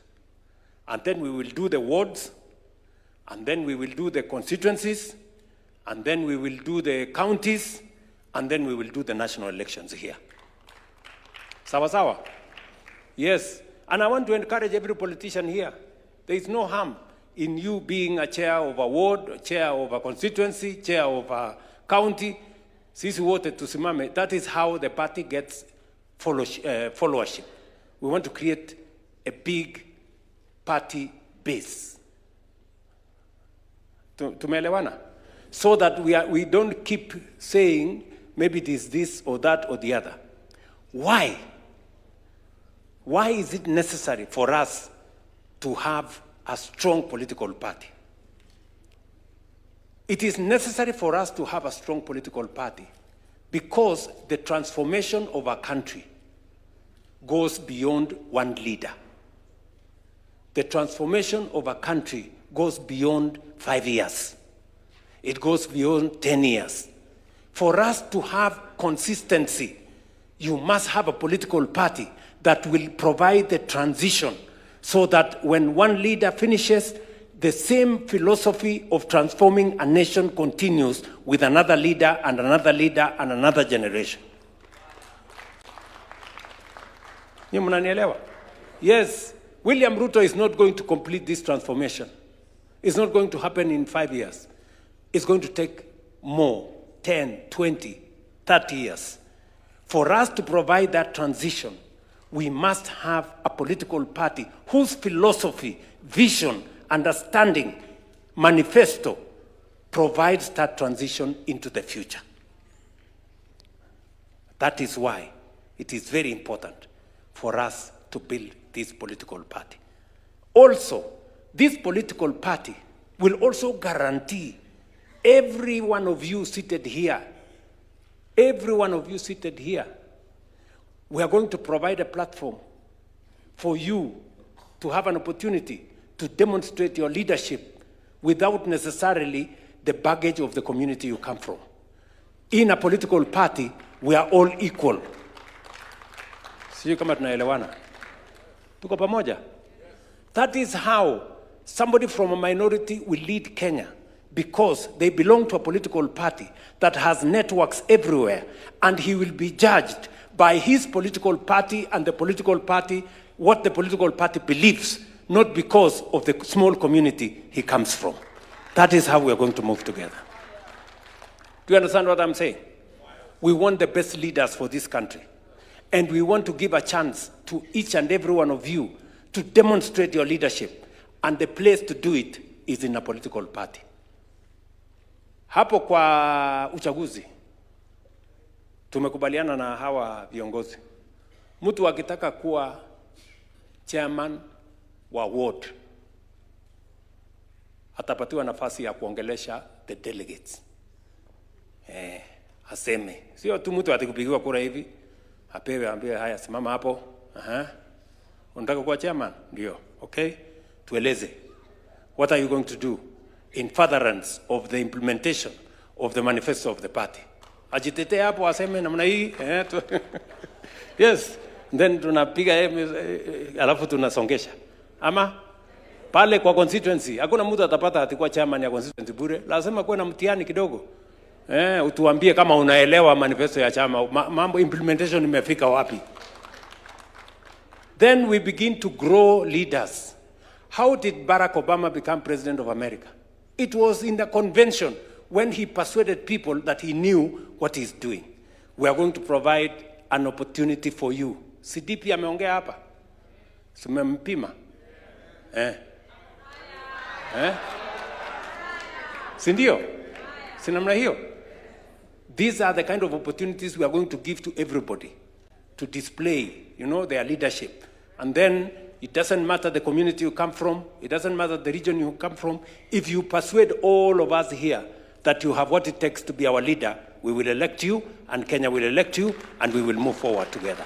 That is why a political party is important.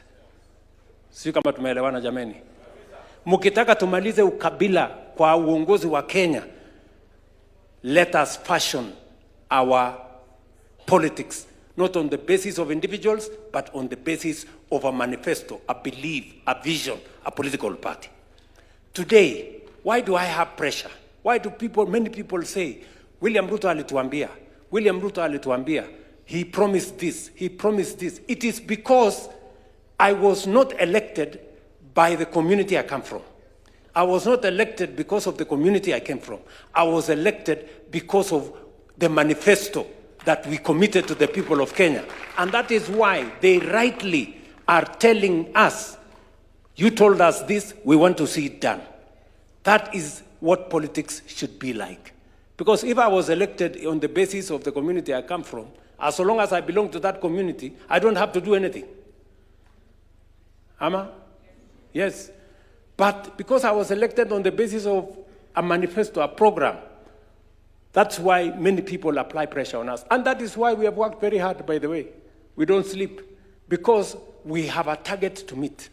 And we have a commitment to discharge to the people of Kenya. That is why I want to ask you, friends, we must go back. Elections are very expensive, but we have undertaken that we are going to repeat as many areas as possible. In fact, I think we are repeating almost 60% of the, how much? 80, almost, 80%. 80% will be repeated. We spend, just for your information, so that you know we are serious, we spent close to 120 million in the last election. We are ready to spend more money because the party is important. The party is important.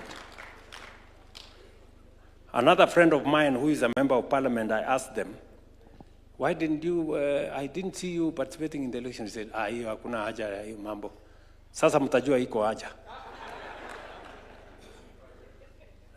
Sasa mtajua iko haja. Kwa sababu, I am also going to meet aspirants next week. Kwa sababu, mimi sitaki watu watakuja kwa hii chama mwisho wakuje, they have not contributed anything to the party, alafu wakuje waseme wanataka tikiti ya chama. Yule mtu yote anataka kuwa aspirant, akuje saa hii, tujenge chama pamoja. Si ndio? Tujenge chama pamoja. Pia na wao wakuje wa contribute kwa hii chama. Ndio wakati next year tunaongea nani atakupata tikiti gani kupitia kwa delegates na wale wengine na kupitia kwa wananchi. Kila mtu awe kuna viongozi hapa walikuja UDA last minute. 1 month, mwisho. Si ndio? Hawa contribute chochote, wamekuja wakabeba tikiti ya chama, wakahama wakabeba viti. Hapana, sasa kila mtu achangie before. Ndio nimesema waacha tuite wale wanasema mapema ndio best. Kila mtu akuje hapa tujenge chama pamoja. Sijui kama tunaelewana. Si ndio?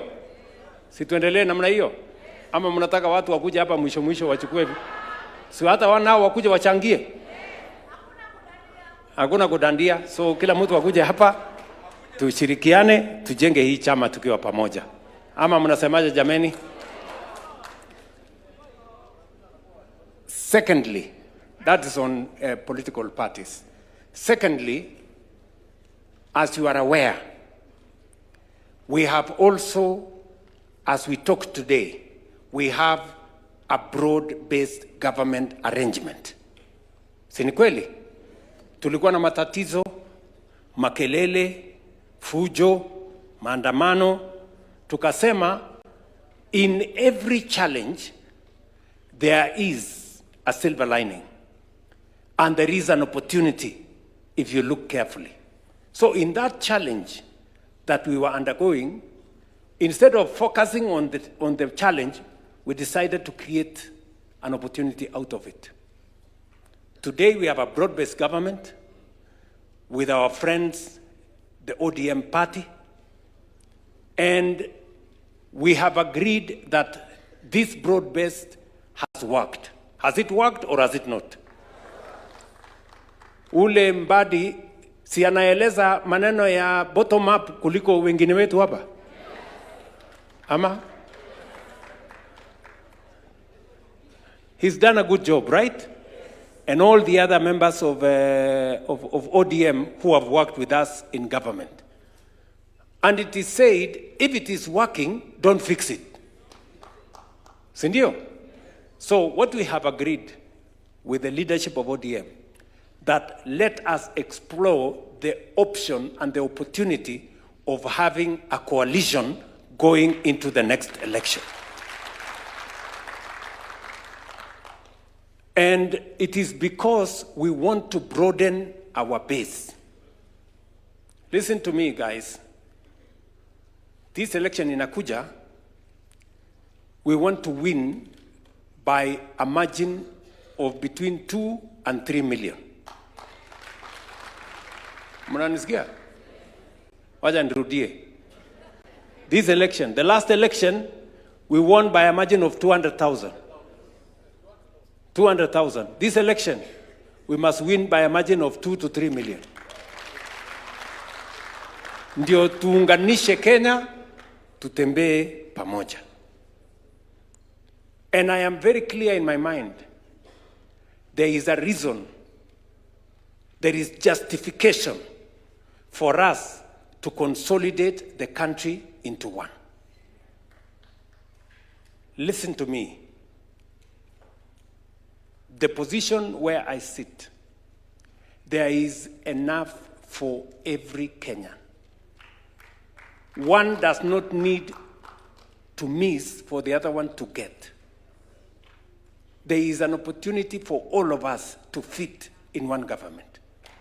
And therefore, I have no doubt in my mind that we have what it takes, not just to win the next election, but to win it resoundingly so that we can drive our transformation agenda into the future.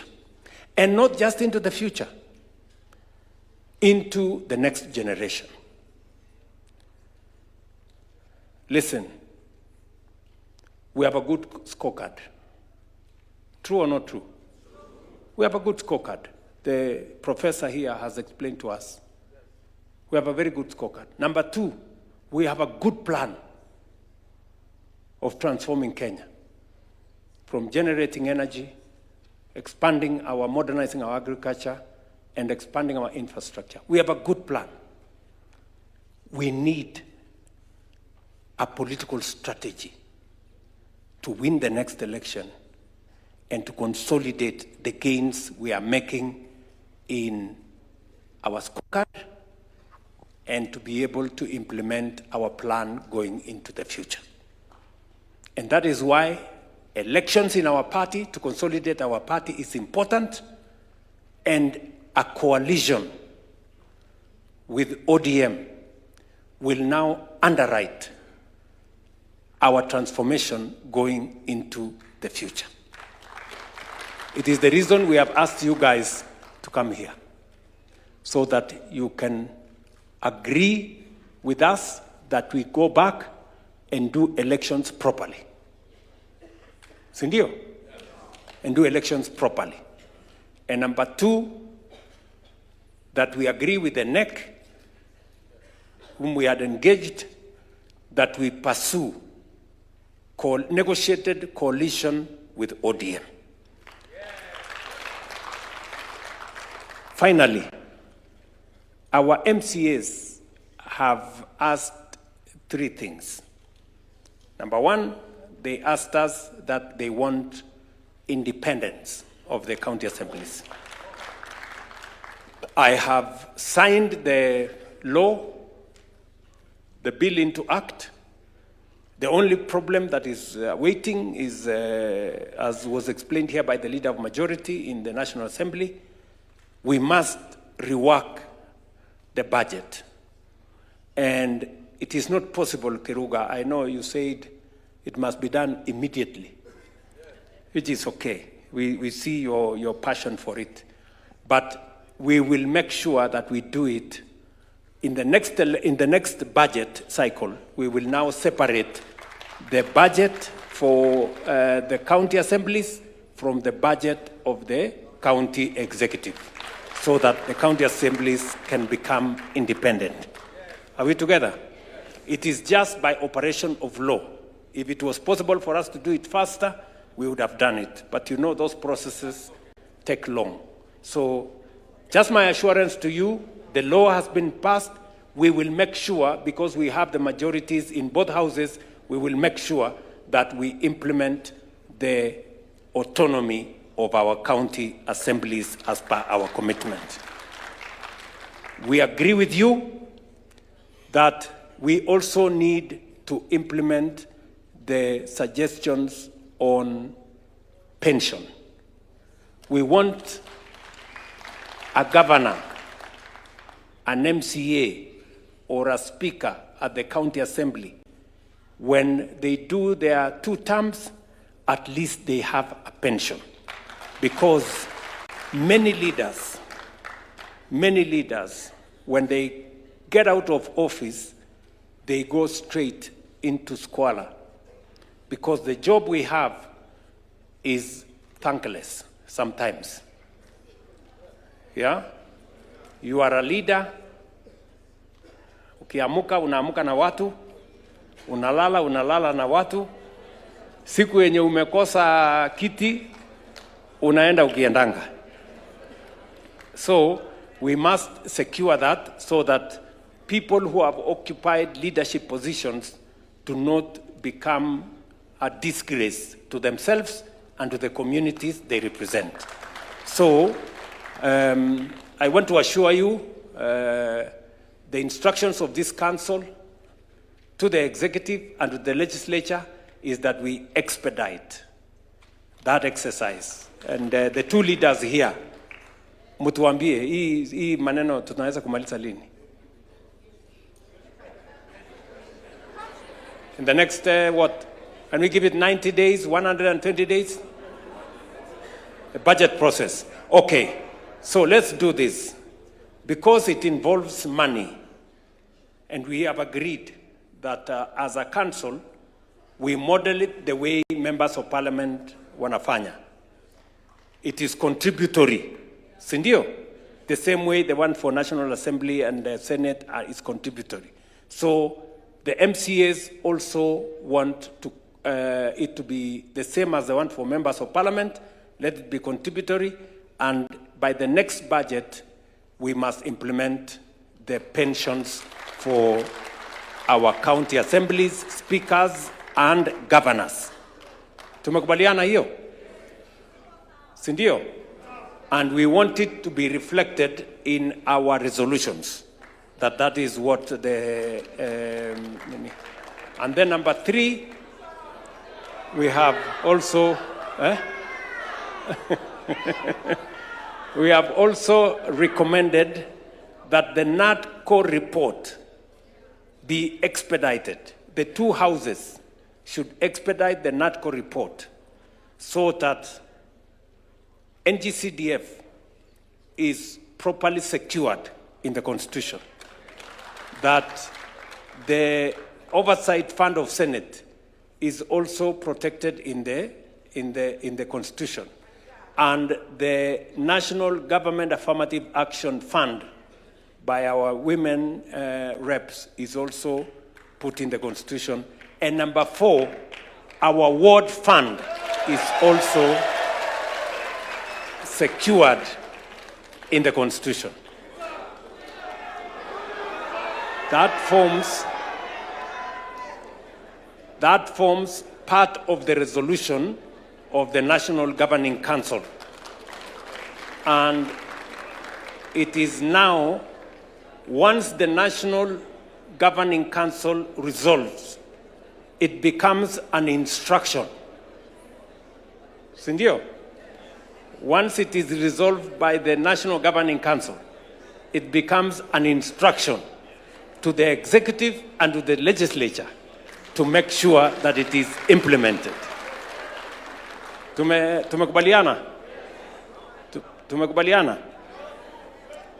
Now, I want to ask Mr.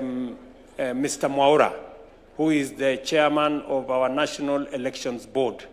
Can you do a 2 or 3, maximum 5-minute presentation? I'm told you have a presentation on where the elections are going to happen. Is that correct? Proceed. Oh yeah, bursary. Okay. Let me say this.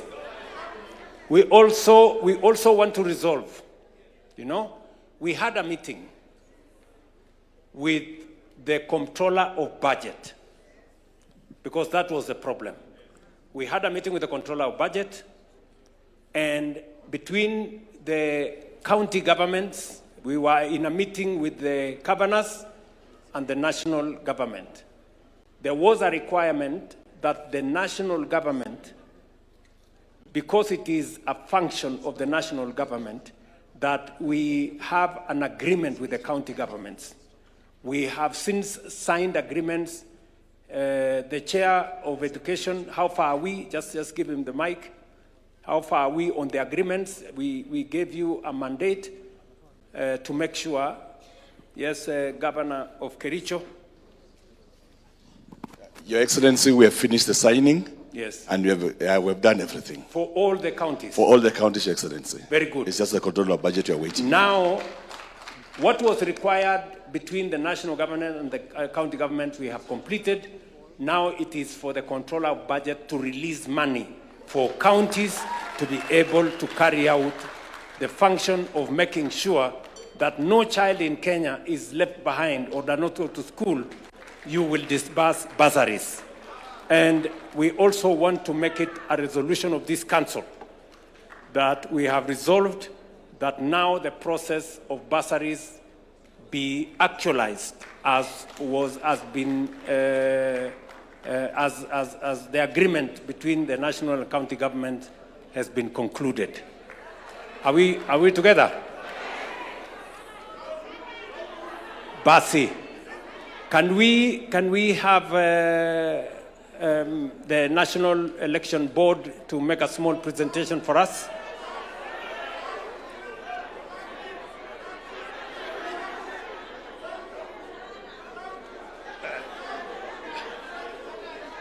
Ngoja kidogo.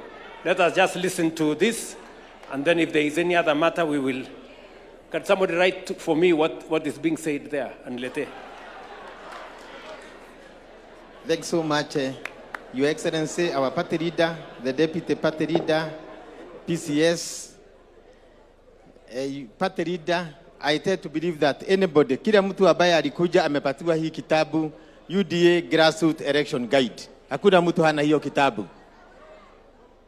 Na uchaguzi, vile party leader amesema, tutarudia almost 85% of our polling station, na tutarudia uchaguzi whereby there was no competition, whereby not more than 50 people voted, and whereby anybody was unopposed, and where no election was conducted. That will be 85% of the polling station. And in the first 20 counties, the counties which we did on 10th, tutarudia tarehe 7 March, na the other 22 counties tulikuwa tumefanya mbele, tutarudia tarehe 28 March. Ward election za hizo county 20 tutazifanya April 27th, na hizo zingine 22 tutafanya May 12th. Tuko na presentation kidogo which is supposed to be in the screen. Thank you very much, Chair, and Your Excellency, all protocols observed. We invite you to grab the UDA Grassroots Election Guide. The brief has already been presented, so in the interest of time, we will just go briefly through the presentation, but we invite you to the National Elections Board desk at the back in case you would like to see a demonstration of how the voting process will be for the polling center and for the ward. So we invite you also, in case you need a template that has the number of polling centers where we will be repeating elections in your constituency or in your ward, kindly stop by at our desk and collect the template that we will send you via WhatsApp so that you can process that. So we will invite you through a short brief of the election voting process. And in case you have any questions, because we won't have time to do that here, see us at our desk and we will be able to assist you accordingly. So thank you. I will invite Shege. How are you?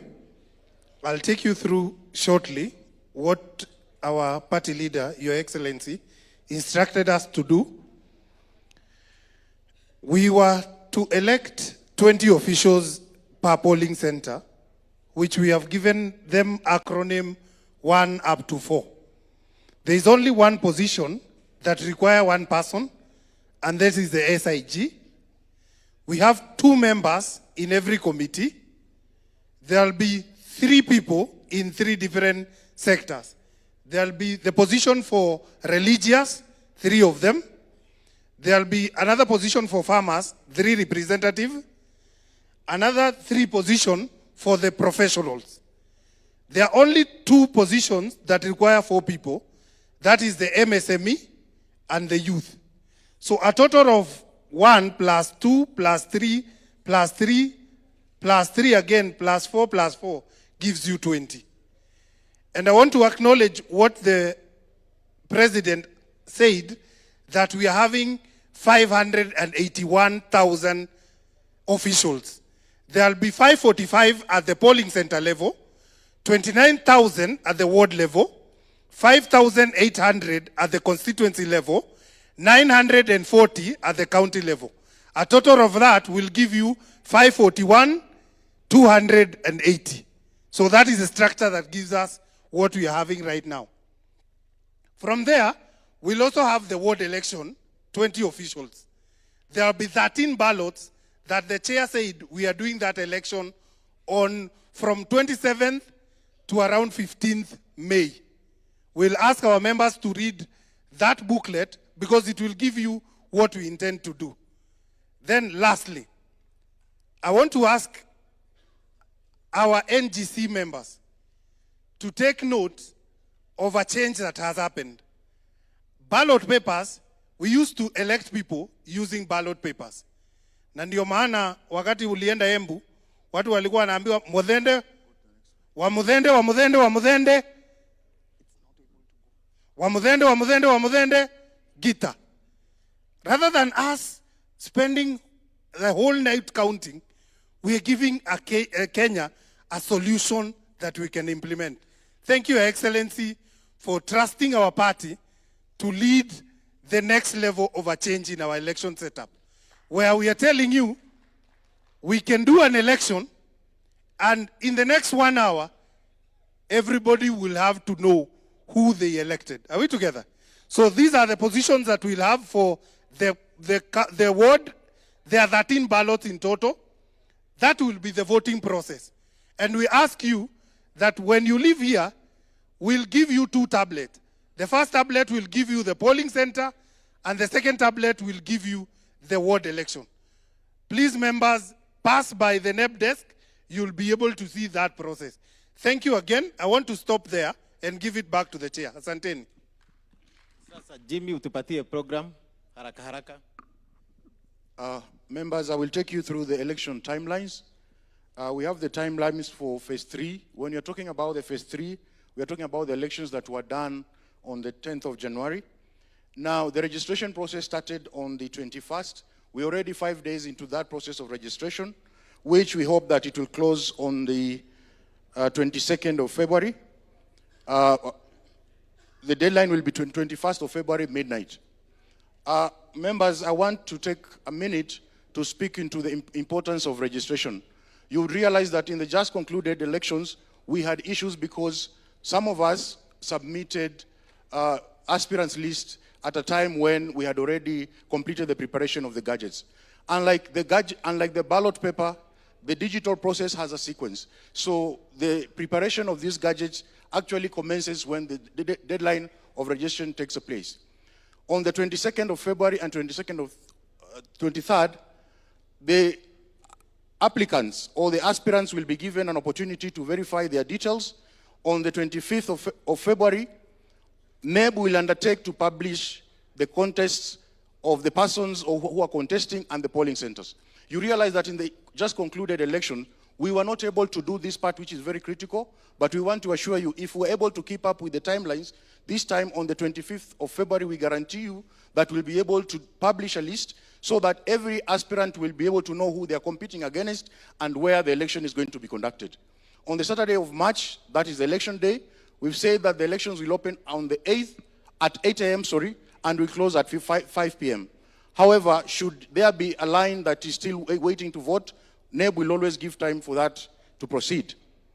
The second phase is the second phase of election of the 22 counties which were previously held, and the names are there on the table.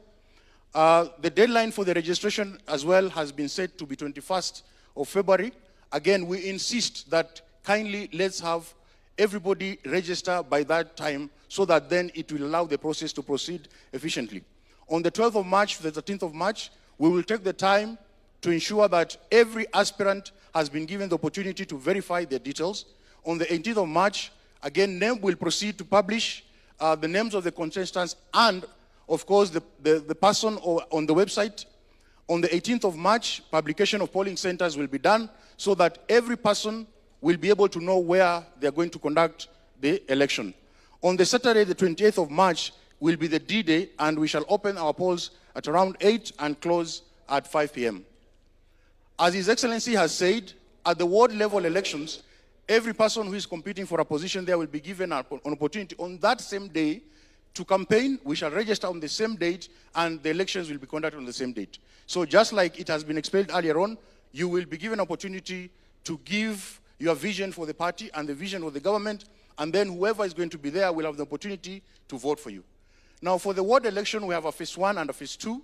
Now, for the first 20 counties, the election dates will start on the 27th of April, and we shall conclude on the 30th of April.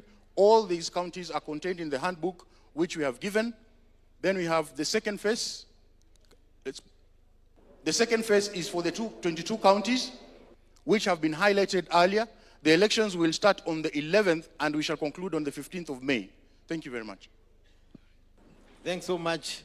Na kila mtu ameona, and when you go mkienda mashinani sasa, then mtangazia watu and you participate in the election, and I can guarantee you the elections according to the party leader ametuamurisha, it must be free, fair, credible, na hana preference candidate. Hata yeye mwenyewe hana preference candidate, na ndio mliona alienda hata yeye kuchagua na achague candidate wake, na hiyo candidate wake hakuna mtu alijua candidate wake ni wapi, labda hata aliagushwa candidate wake. So everybody is allowed to participate, and there is no preferred candidate to anybody from polling station mpaka mwisho.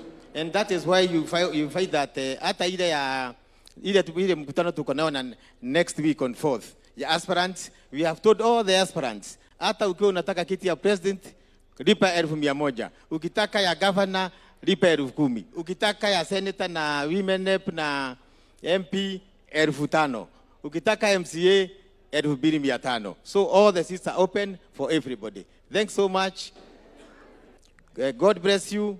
Jani masses, na wacha tushiriki uchaguzi on 7th March and 28th March. Thank you so much, Your Excellency. Tuwapige makofi hawa watu wetu wa National Election Board.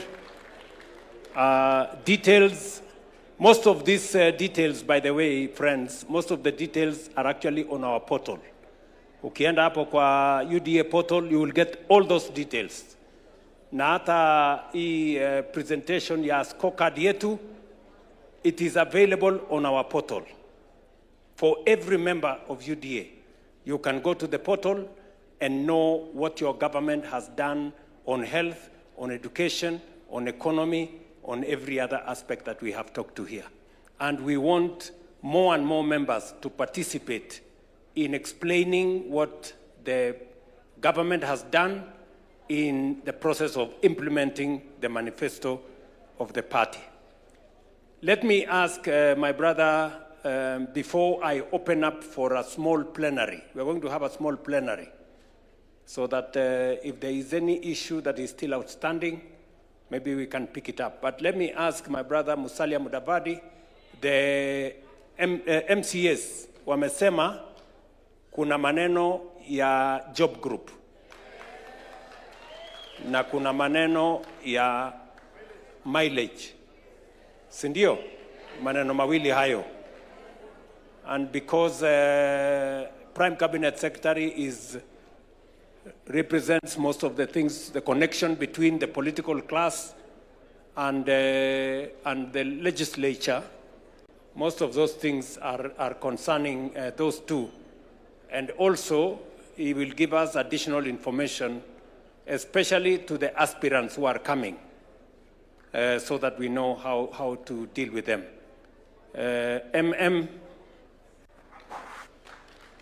Wana earthquake.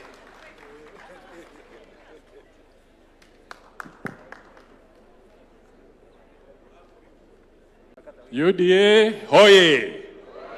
UDA, UDA, UDA. Asante sana. Mimi kazi yangu leo ni nyepesi. Mheshimiwa Rais, Mheshimiwa Naibu wa Rais na wenzangu wanachama wa UDA. Kwanza nataka niwashukuru kwa sababu mmejitokeza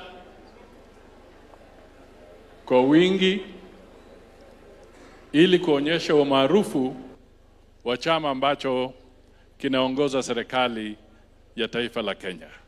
Heko kwenu.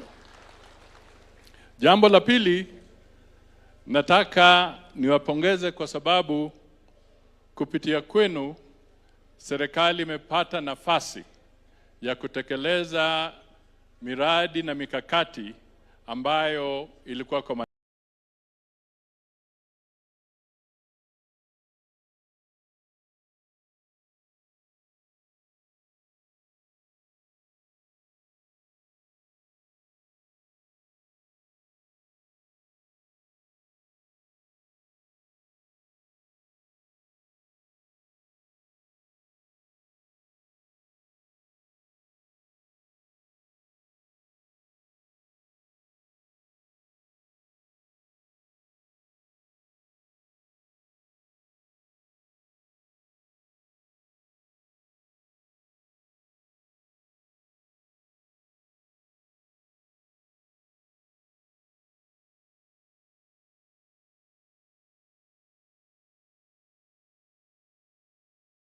manifesto yetu, na sasa tunataka tuelekee kwa kiwango cha pili, forum ambayo itakuwa tarehe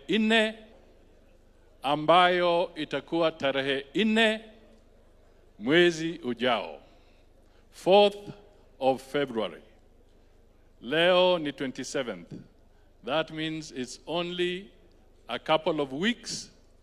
Alafu tutakuwa na aspirants forum hapa State House, Ikulu. Na nataka niwatolee kwamba kwa sasa registration ya aspirants forum ni hivi: governors 64, watu 64 wamefanya registration, wanalenga kuwa governor kwa hizi county zetu 47 kupitia kwa tikiti ya UDA. Senators 98, wale wana nia ya kuwa senator kupitia kwa UDA wamefika 98. Na idadi inazidi kuongezeka. Women rep, wale wameandikisha ni 138. Wamama wamewaka. 138 wale wanataka kuwa women rep katika taifa letu. Members of the National Assembly, yani members of parliament, wamejiandikisha 640. 640. Kwa hivyo kama wewe ulikuwa nafikiri unaenda bila kupingwa, mambo imebadilika.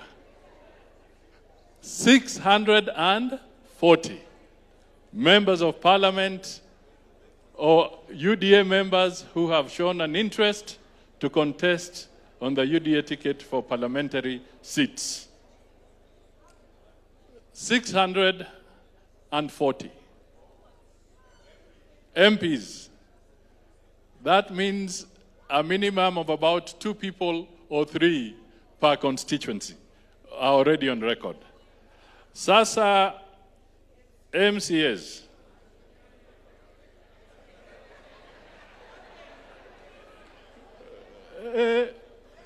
Remember, we have a total of 1,450 wards.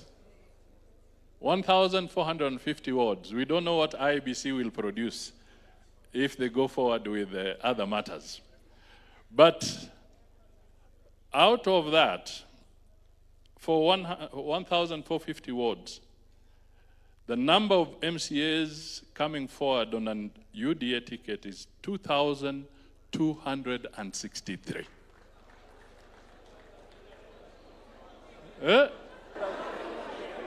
Nirudie? Yes. Sorry. 2,863. All right? 2,863 are targeting to be MCAs in all our counties. And the number is still rising. Okay?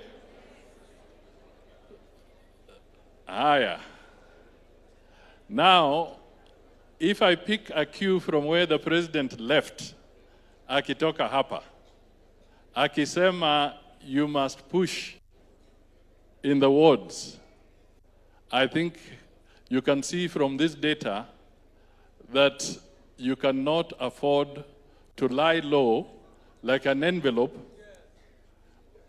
when the polling center elections are taking place. Because these numbers mean competition. And these people are going to mobilize to have their campaign teams elected at those polling centers. So you have no option but to go back to the polling center and now mobilize thoroughly and get more people to register in UDA. That is what will give you an advantage. If you don't do it, your opponent is doing it, and your opponent will have the advantage. So in total, the number of aspirants as of today who are going to be in State House on the 4th of February is 3,803. 3,803. I'm sure, and the portal is open. The portal is open. I repeat, the portal is still open. So most likely by the time we come here next week, perhaps this number will be twice or even 3 times the numbers that I have read today. So finally, Your Excellency, wacha niwasihi ndugu zangu kwamba in all this one area, kwa sababu we were more local and more mambo ya hapa, taka tu niwajulishe kwamba on the international arena, the president has done a sterling job. Kwa kuweka taifa la Kenya katika pahali pazuri ulimwenguni ama duniani kwa mambo ya international relations, the president has done a sterling job. Mumeona mambo mengi, mataifa zengine visa inakuwa ngumu. Munaona mambo yanakuwa magumu hapa na pale. The president has been a source and an inspiration, and we are now regarded as an anchor state, yani taifa ambalo ni lazima ni kama nguzo kwa mambo mengi ya kimataifa. Kwa hivyo, lengo langu na ombi langu ni kwamba tuwe na umaarufu kama UDA hapa mashinani, ili nguvu ambazo tunahitaji kutoka kwa rais kwa mambo ya kimataifa zisipunguke, because we still need him and the international community needs him. Kwa mambo ya peace and security in the region hapa kwa East Africa, peace and security is necessary. Kwa mambo ya kimataifa, African Union, yeye ndio champion wa African Union kwa mambo ya reform. Ana reform taifa la Kenya, lakini pia ana jukumu la kureform African Union. Tunamhitaji kule, Afrika inamhitaji. Yeye hivi karibuni anaitisha mkutano wa France Africa Summit. Mkutano wa kwanza wa taifa la France na taifa na bara la Afrika in a non-French speaking country in May this year. Mheshimiwa Rais na mwenzake Macron wana conference kubwa hapa ya Africa France Summit na pia na business community. Hiyo ni jambo la muhimu sana, na kuna projects nyingi watazungumzia na mambo kuhusu bara la Afrika. Jambo lingine, yeye ndio chairman wa East African Community. Hivi karibuni atakuwa na summit, tena apeane sasa ushukani kwa mwenzake kutoka East African Community. Yeye pia ndio sasa mwenyekiti wa COMESA summit hiyo. Alafu tena ana summit amepanga ambayo inaleta SADC, inaleta East African Community na inaleta COMESA pamoja. Yote itakuwa hapa. So ladies and gentlemen, a strong and solid foundation for the president allows him to do a lot for Kenya and also allows him to do a lot for the nation and for the international community. So let us give him all the support, all the encouragement by being solid hapa kwa base. Asanteni sana. Thank you. Mheshimiwa Rais. Thank you. Thank you, Mheshimiwa Musalia. Thank you very much, my friend. So tumekubaliana. Nataka ndugu zetu MCAs niwaeleze, Rome was not built in one day. So hatua kwa hatua, si ndio? Kuna yale tumetimiza, kuna yale tumekubaliana vile itatimizwa. Mambo yenu ya mileage na job group, you know where it is. I just want to encourage you kupitia caucus yenu, kupitia ile other CAF na wale wengine, so that we consult. The Honorable Musalia Mudavadi will facilitate so that we can engage the Salaries and Remuneration Commission. You know it's an independent organization, so that we can see how to sort you out. It is understandable that many MCAs, the job group was downgraded, and many people are not doing well. So we will see how to support you.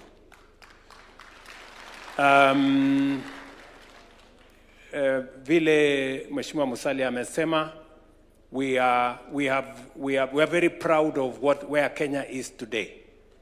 Kenya globally is recognized. You know, Kenya became a country that was invited to a state visit in Washington after 18 years of no African country going to Washington. Even on top of that, even the new president in America today recognizes Kenya. We became the first country to get an agreement on health.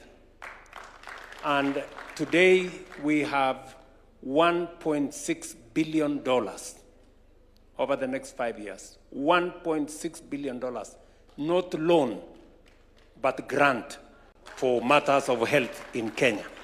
We have the largest allocation, more than any other country in the African continent, and we are the first to be able to get that money. Nyie mnanielewa? Yes, kumaanisha tunaelewa what we are doing. And we continue to build networks for our country to make sure that we succeed as a nation. In our midst, let me say that we have 164 senators and members of parliament in our midst. Tuwapigie makofi. In our midst, we have 910 MCAs. Tuwapigie makofi. We have been joined by, of course, those who are UDA are 811. We have been joined by another 100 MCAs from all our other affiliate parties, and we are all moving in the same direction. We have 18 governors who are here with us, and 14 deputy governors, and we are a big team here. So I think I'm going to provide space. If there is, maybe we're going to do a plenary. Plenary, kidogo, just to listen to a few interventions here. We will get 2 members of the Governor's Caucus, 2 members of the Senator's Caucus, 2 members of the Speaker's Caucus, and 2 members of the MCA Caucus. Sindio? Not necessarily officials, just so that, and 2 members from members of parliament. Can we start from this side? Let us, on behalf of members of parliament, Mungatana, can you speak there? And then we will get another member of parliament, a lady, this time from this side, Mary Emase.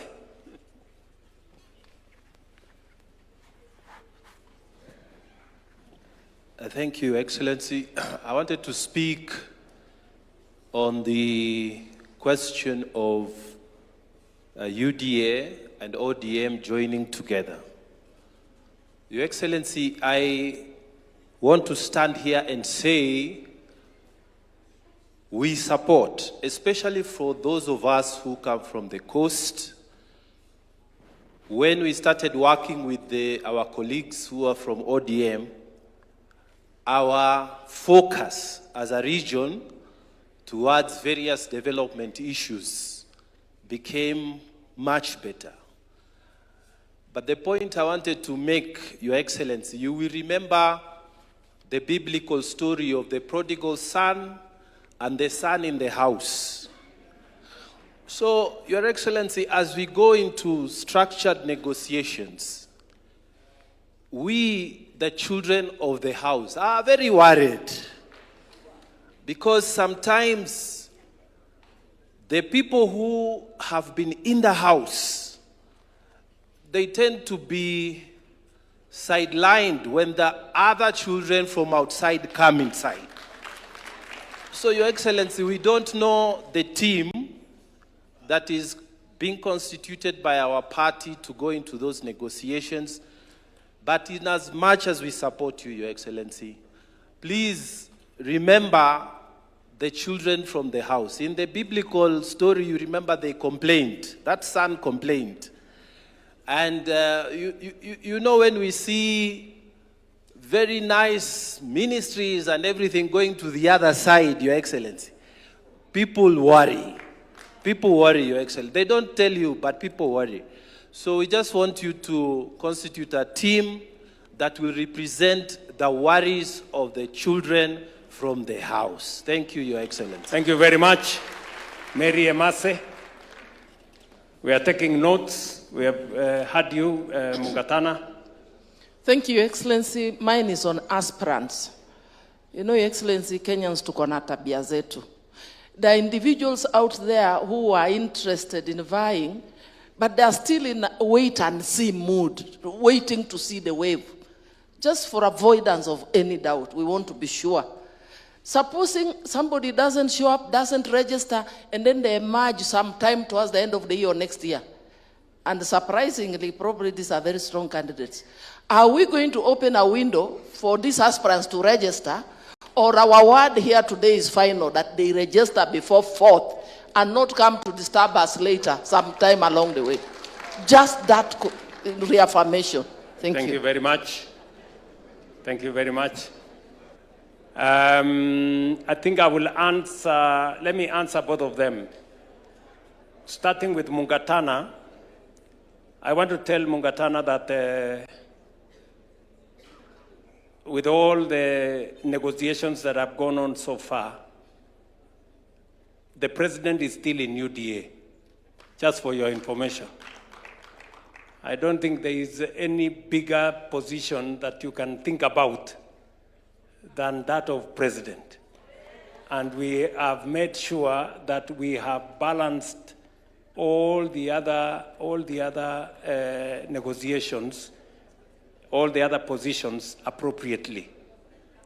There will be give and take. In any negotiation, there is give and take. But as you have said, we are going to be careful to make sure that that is win-win and not win-lose. That is the position. Insofar as what Madam Emase has said, we are not closing the aspirants forum now, but we want to make sure that those who are willing to be part of this movement, we are giving them a window to come and work with us towards 2027. Of course, those of us who are already within the party, we have an advantage over those who are coming from outside. And it is up to you. You know, I see, if you are a member of parliament, for example, and I keep telling my colleagues here, as a member of parliament, if as a member of parliament today, you have a salary, you have CDF, you can access, you know,